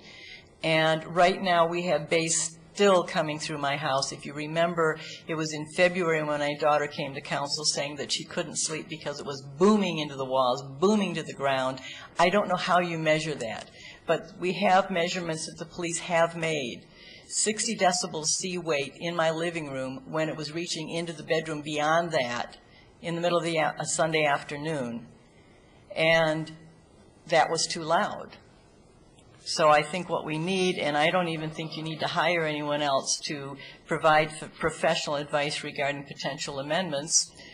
We have an ordinance committee made up of at least 2 attorneys already, and they were giving it serious consideration with the proposal they came up with. I was just very disappointed that you postponed this. There is a review of the bars in February, and you could come up with criteria. I know that Rosie O'Grady's with prior ownership had a lot of enforcement problems until the council finally laid the law down. It can be done again. Just say, look, we want a reduction in citizen complaints. When a police complaint, the police officer said he was driving from the west, which they've taken to doing for us so that Rosie's can't see them coming, and he could hear Rosie O'Grady's in the 400 block. That's beyond the 7th house west of Allen. So we need to basically enforce what we have, and I think the ordinance committee came up with something, as I said, it was worth a try, and it wasn't going to cost us anything. Hey, Ms. Wells, in the last week or 10 days, have you noticed any difference in the noise?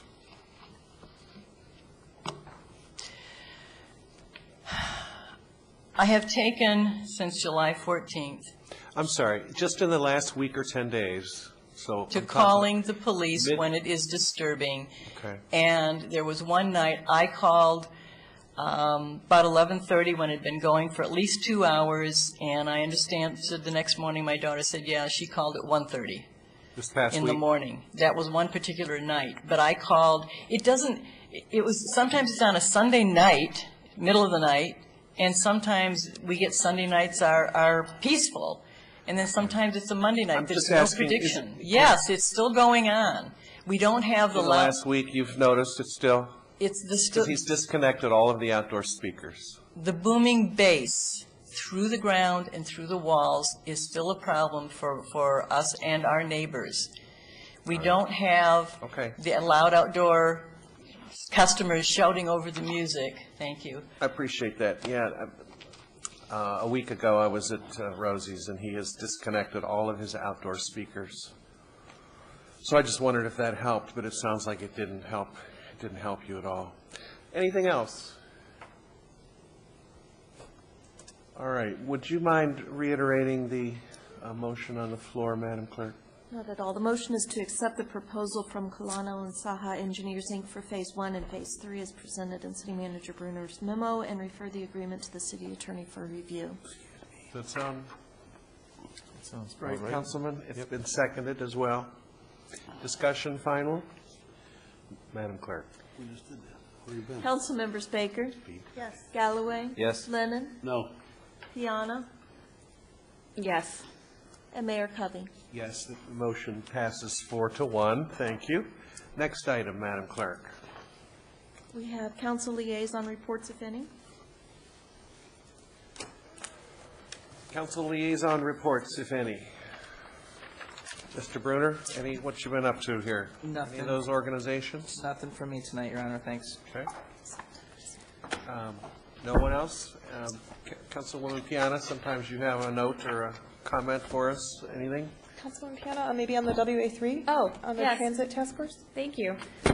We met again, the WA3 Transit Task Force. Again, this is a collaborative effort of elected leaders along the Woodward Avenue corridor from Ferndale up to Birmingham, and recently we issued out a press release announcing this formal collaborative, and it was posted in Crane's Business Detroit Crane's Business on Sunday, and I'm just excited that we are really just moving forward with this initiative. So the next step, after now that we've agreed that this is where we want to go, is really looking at how do we start planning and goal setting and determining how we are going to reach those goals in terms of building a unified vision along Woodward. This is to specifically advocate for transit to continue north of 8 Mile. Yes, thank you. Excellent. Thank you for that report. All right, then, Madam Clerk, what's next? You said north of 8 Mile? Yes, ma'am. Okay, Call- next would be called a council, Your Honor. All right, call to council then. Julie Hall, anything from the Department of Recreation?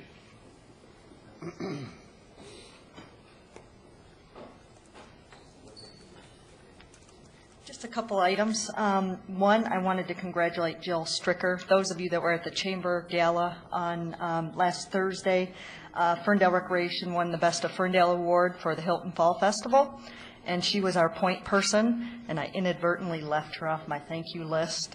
She wasn't there, but also thanked DPW Police and Fire that helped make it a team effort. That award is voted on individuals who are not chamber members, so that was a nice kudos for her. And then also just to remind everyone that the holiday showplace is December 4th, and that's where we'll have arts and crafts vendors. Santa will be there for pictures with the kids, and it runs from 9 to 3. Thanks. Before you sit down, congratulations on winning that award from the Chamber Great. Thank you. for the West Side Hilton Road. Well, it was definitely a collaborative effort, and the businesses really came through making sure that. Also, I assume it went fine. The 43rd District Court needed to use the Kulik Center for some of the, actually the medical marijuana arrests and court filings and proceedings that occurred. Did that go all right as well? Yes, it was a very mellow crowd. Well, thank you for Wonder why. thank you for hosting that for us, Ms. Hall. Fire Chief Sullivan, you look like you're ready to come forward. Evening, Mayor and Council. We had something pretty amazing happen in private and government partnership with Gage Products. I thank them again for the beautiful gala they put on, and I was trying to get some words in there, but apparently the schedule was real tight. Tuesday of last week, we met with Gage and engineering staff they hired to bring in some fire suppression equipment, and they probably spent close to $250,000. They want to make their own presentation to council, so I won't steal their thunder, but they probably have added to the life safety and firefighting capabilities in our community by 1,000%. And they are willing to loan this equipment out to other communities through the fire department that might have a fire that would need this kind of equipment. And it's pretty impressive that they spent that kind of money and worked hand in hand with the fire department to do that. So there's another case where a private corporation went way beyond what legal requirements there are for them to do that and just made it safe because it was the right thing to do. I'm sure a lot of the Gulf thing and the fire we had at Sterling Oil down in Detroit were prompters on it, but that is a big kudos go to Gage Products. Thank you, Chief. Appreciate that. Chief Collins, Police Department.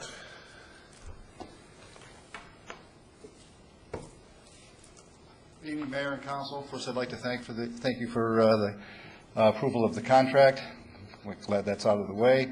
The only thing I have tonight is to remind our citizens that we are coming up to the big shopping season.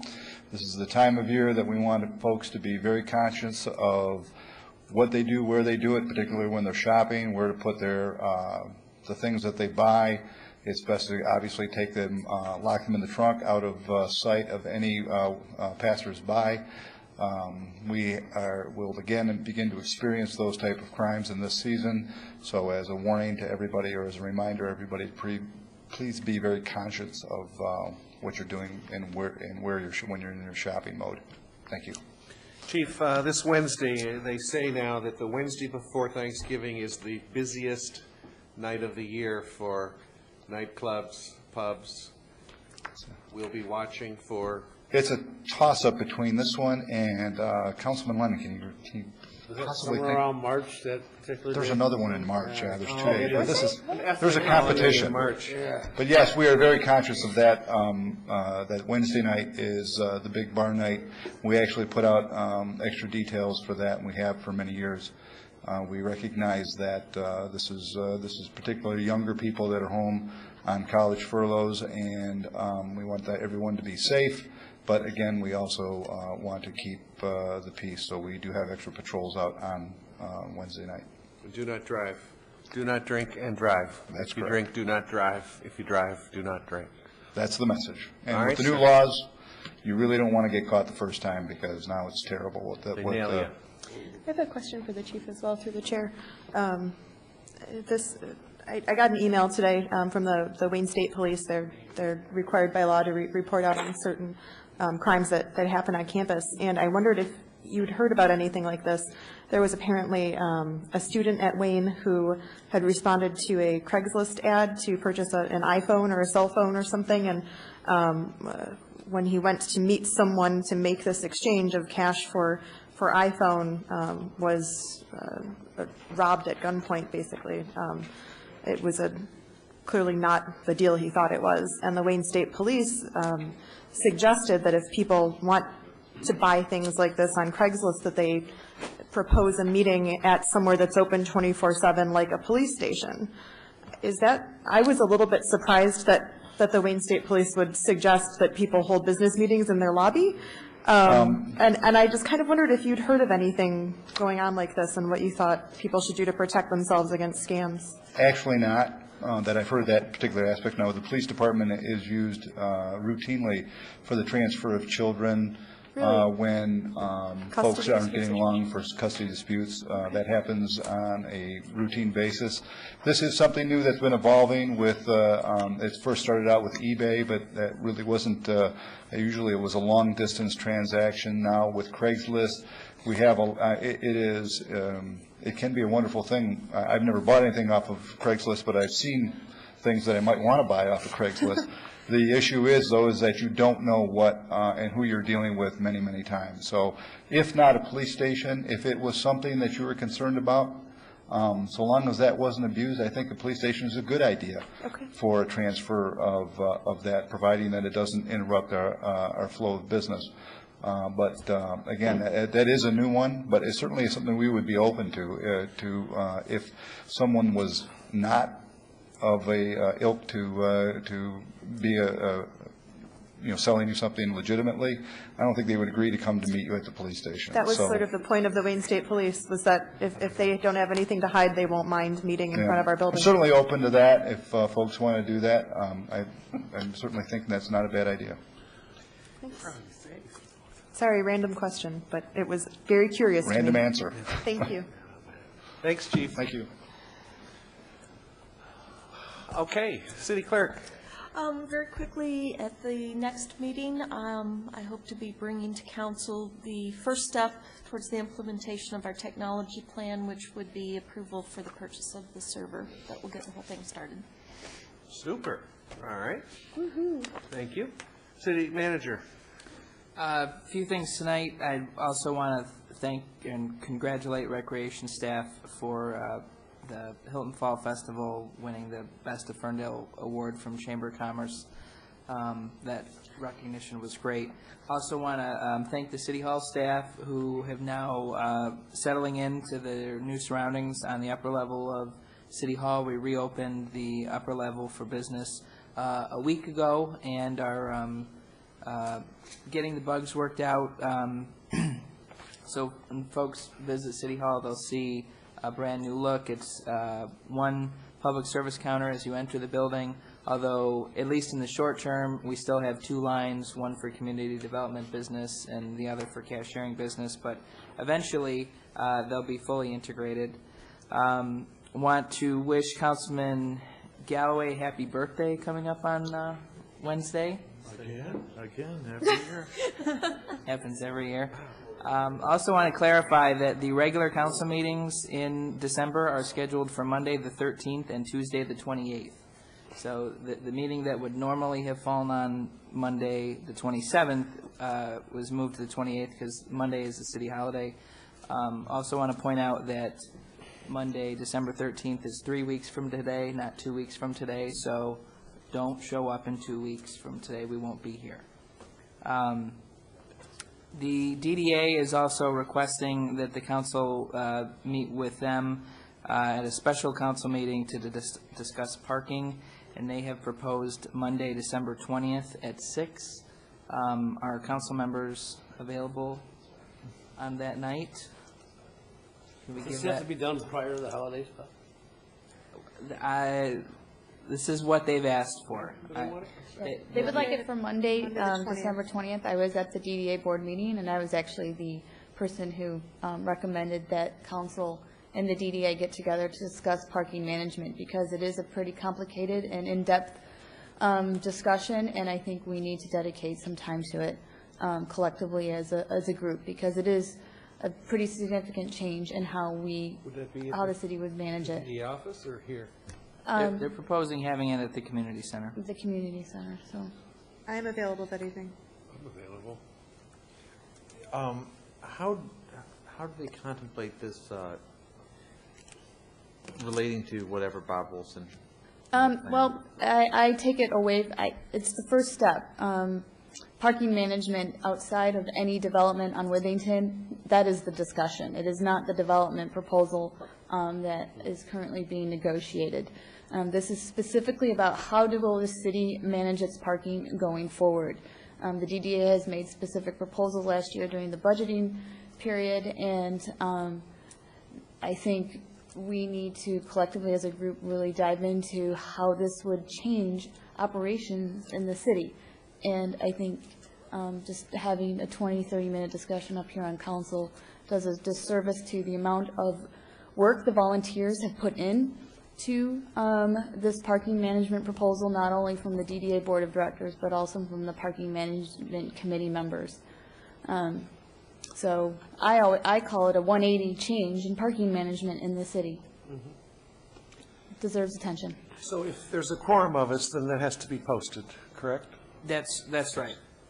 So I have no problem with that date. Is that okay with the members, that we join them? It gives us a lot of time before the big budget talks to It's a maybe tough- actually move forward yeah, on it's this. December, it's tough, but, you know, we should all try to timing. get there. And this directly relates to the budget talks, so I think we'd be maybe eliminating time down the road by spending it up front here.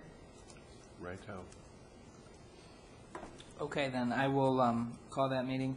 Last week, Councilmember Piana had asked for an update regarding the vacant buildings task force, and just to review briefly, that task force was a internal committee of city staff that formed in 2008 to identify the problems regarding vacant buildings, look at the city's current enforcement tools and procedures, determine whether or not we needed any additional tools to address vacant buildings, and then implement those plans. The task force recommended and the council adopted a vacant buildings ordinance. The council adopted that on October 27, 2008, that addresses vacant but not necessarily yet dangerous buildings. Since that time, code enforcement has been working to address vacant buildings. More recently, the city code enforcement staff met with the court staff to make sure that we're all on the same page working to enforce the property maintenance code.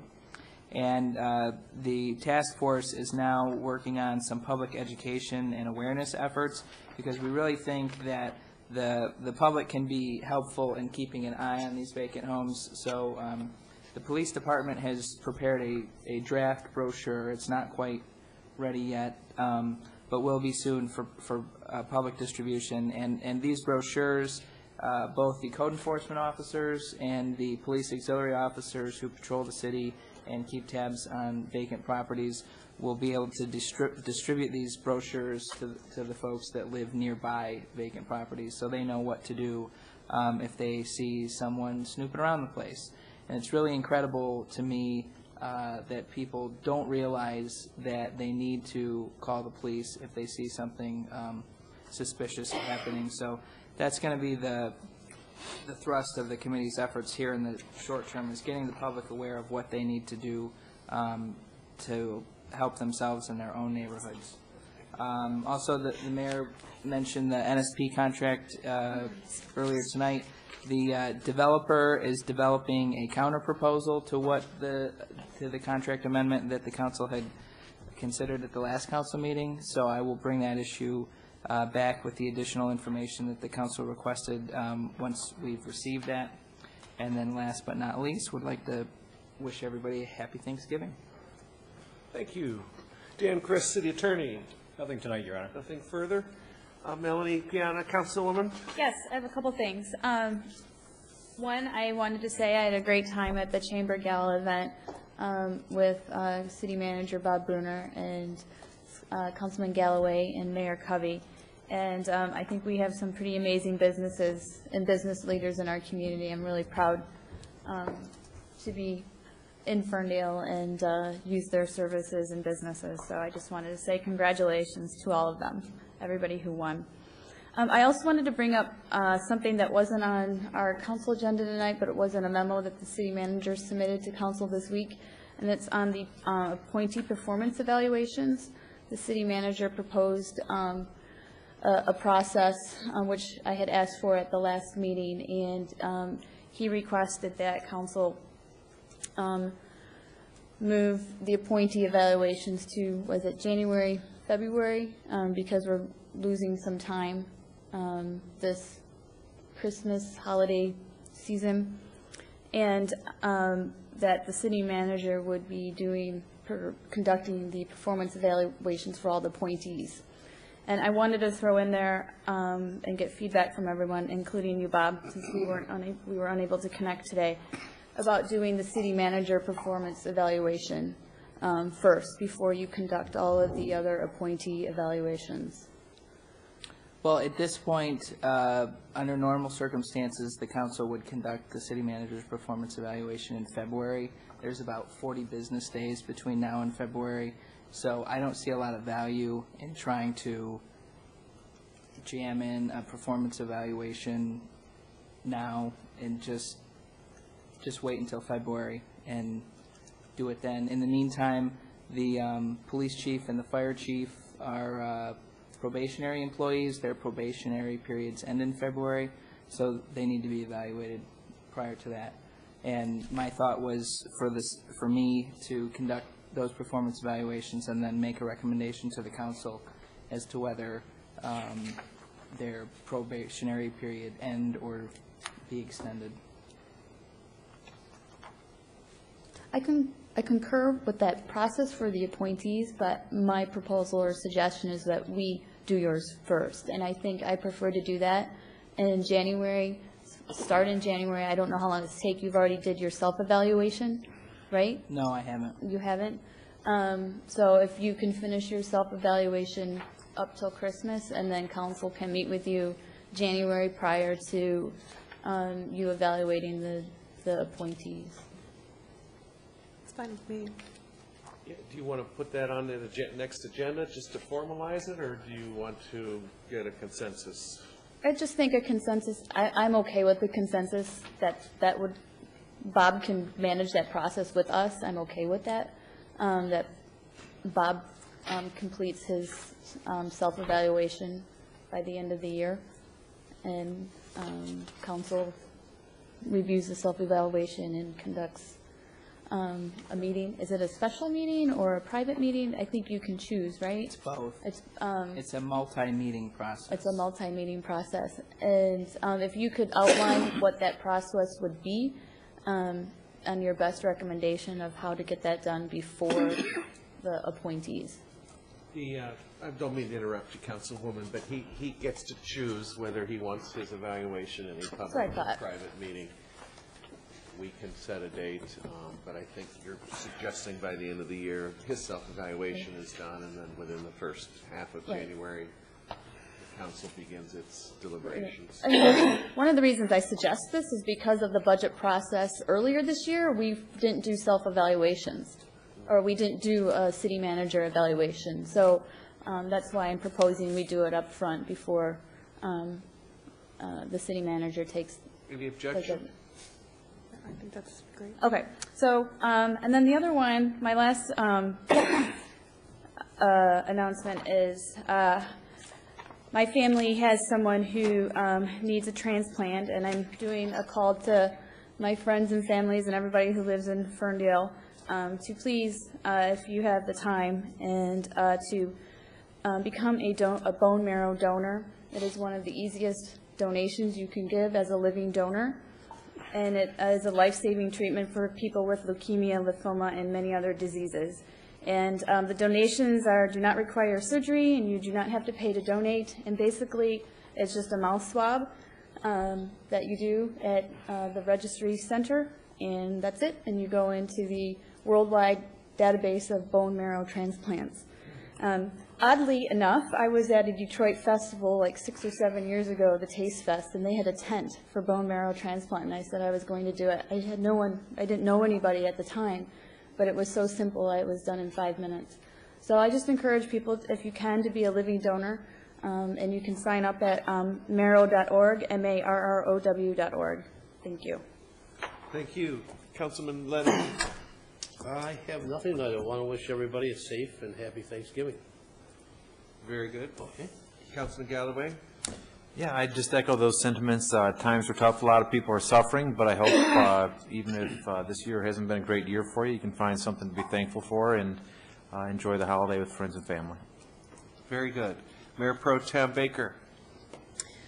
The Michigan Suburbs Alliance and the Regional Energy Office, which is a much larger consortium that they're a part of, has received several large grants for energy retrofits, and we've had a couple of presentations now from some of the folks in that energy office letting us know that Ferndale is sort of a test community. We are a pilot community for these energy retrofits, both in the state of Michigan and nationally. We're one of the first communities where these programs are being tested, and my neighborhood, by complete coincidence, I assure you, is the neighborhood in Ferndale that is the pilot neighborhood nationally for these energy retrofit programs.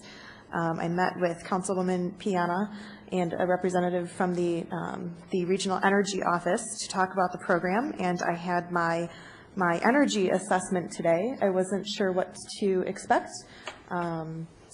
But the crew was at my house for about 4 hours. They performed over $1,000 worth of work on my house on the spot, weatherizing my residence that was built in 1919. You wouldn't believe all of the, or maybe you would. I think we're all definitely in older homes here in Ferndale. The number of very simple things that they were able to do to lower the measured air leaks in my house. And I will be talking with, I've got a list of about 20 of my neighbors in this test neighborhood, which runs from Allen to Pinecrest and from 9 Mile to Leroy. Pearson, down at the Quillick Center. Letting people know about the program. It cost me $50, and I had $1,100 worth of work done. So just, I don't know if people can see this, but it's a picture of my little house. They gave me this this printout that has helped or will help me prioritize upgrades to my home.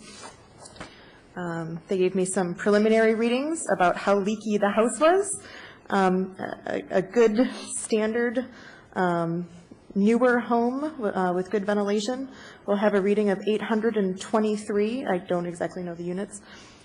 My house was 2,527. So very, very, very leaky when compared to the standard new home. Although by the end of the day, I was down to 2,291. So just some of the very simple fixes that they did made a big deal, made a big difference. Take a look, Mayor.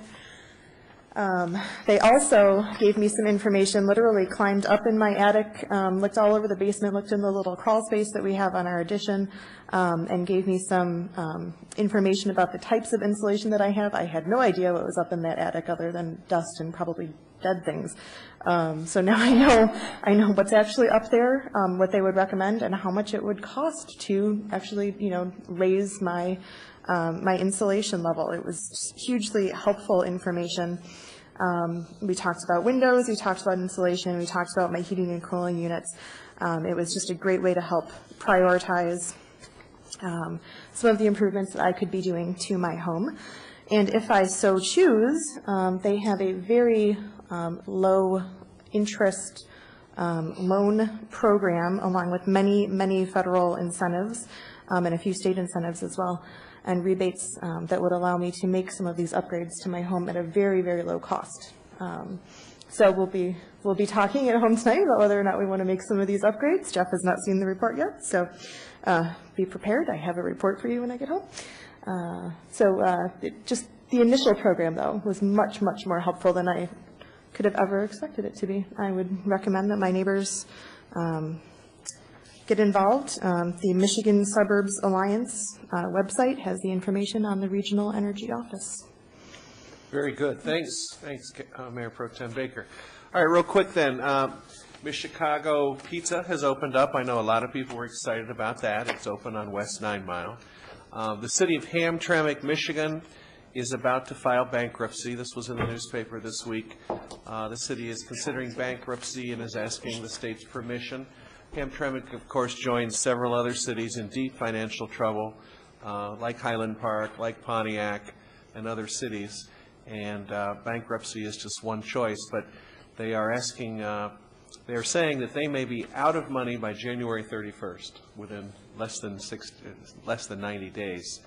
And they are seeking concessions from their unions.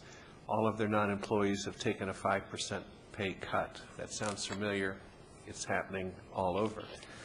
Also, the Ferndale Environmental Sustainability Commission has talked a little bit about, and I've had a number of people ask me, this is a serious thought, about whether Ferndale might want to consider loosening its ban on hens, people having chickens on their property. I'm going to ask that go to the ordinance committee.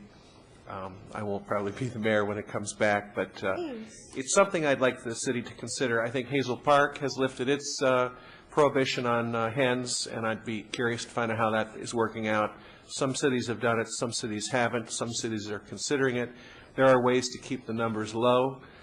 Certainly bans roosters, but it is a way to get local eggs, and there are ways to keep it very sanitary, a chicken being no more or less sanitary than a cat or a dog. And the Ferndale Environmental Commission is also talking about that issue. And finally, I want to promote I think it's the 3rd annual Prohibition Party in Ferndale. This is the anniversary of the end of Prohibition. This is an event that began 3 years ago. Larry and Monica Mills started this on their own to benefit the Goodfellows. And they work with the police department and the fire department. This year's event will recognize the 77th anniversary of the end of Prohibition. The celebration night is Saturday, December 4th. It's going on in a number of venues across Ferndale, including Buffalo Wild Wings, Danny's, Dino's, the Grasshopper Pub, which is formerly Gracie's, House Bayou, New Way, Post Bar, Rosie O'Grady's, Sneakers, Soho, Tony's, and top sponsor is Canadian Club, 12-year-old. Other sponsors include the Bar Downstairs, Danny's Irish Pub, the New Way Bar and Sneakers, and then other sponsors, $250 sponsors include Buffalo Wild Wings, the David A. Lennon Foundation, the Green Thumb Garden Center, Greg Pollica, Livernois Lounge, and the Post Bar. Some of these are private bars in people's homes that are contributing money. And all of the money goes to the Goodfellows. I think there's competition between the police and fire. And I believe last year, actually, Monica and Larry raised more money with the Prohibition Party. And the way you donate is you go out that night, ideally, if you wish, to dress as gangsters or flappers. I'm going to dress as a newsboy, an old-fashioned newsboy. And then we go around the club with moonshine jugs and ask people to put money in the jugs. So we raise money for Goodfellows and make sure that every child and family in Ferndale does not go through the holidays without adequate food and toys. That being enough, be careful this week and enjoy a great Thanksgiving. The meeting is adjourned.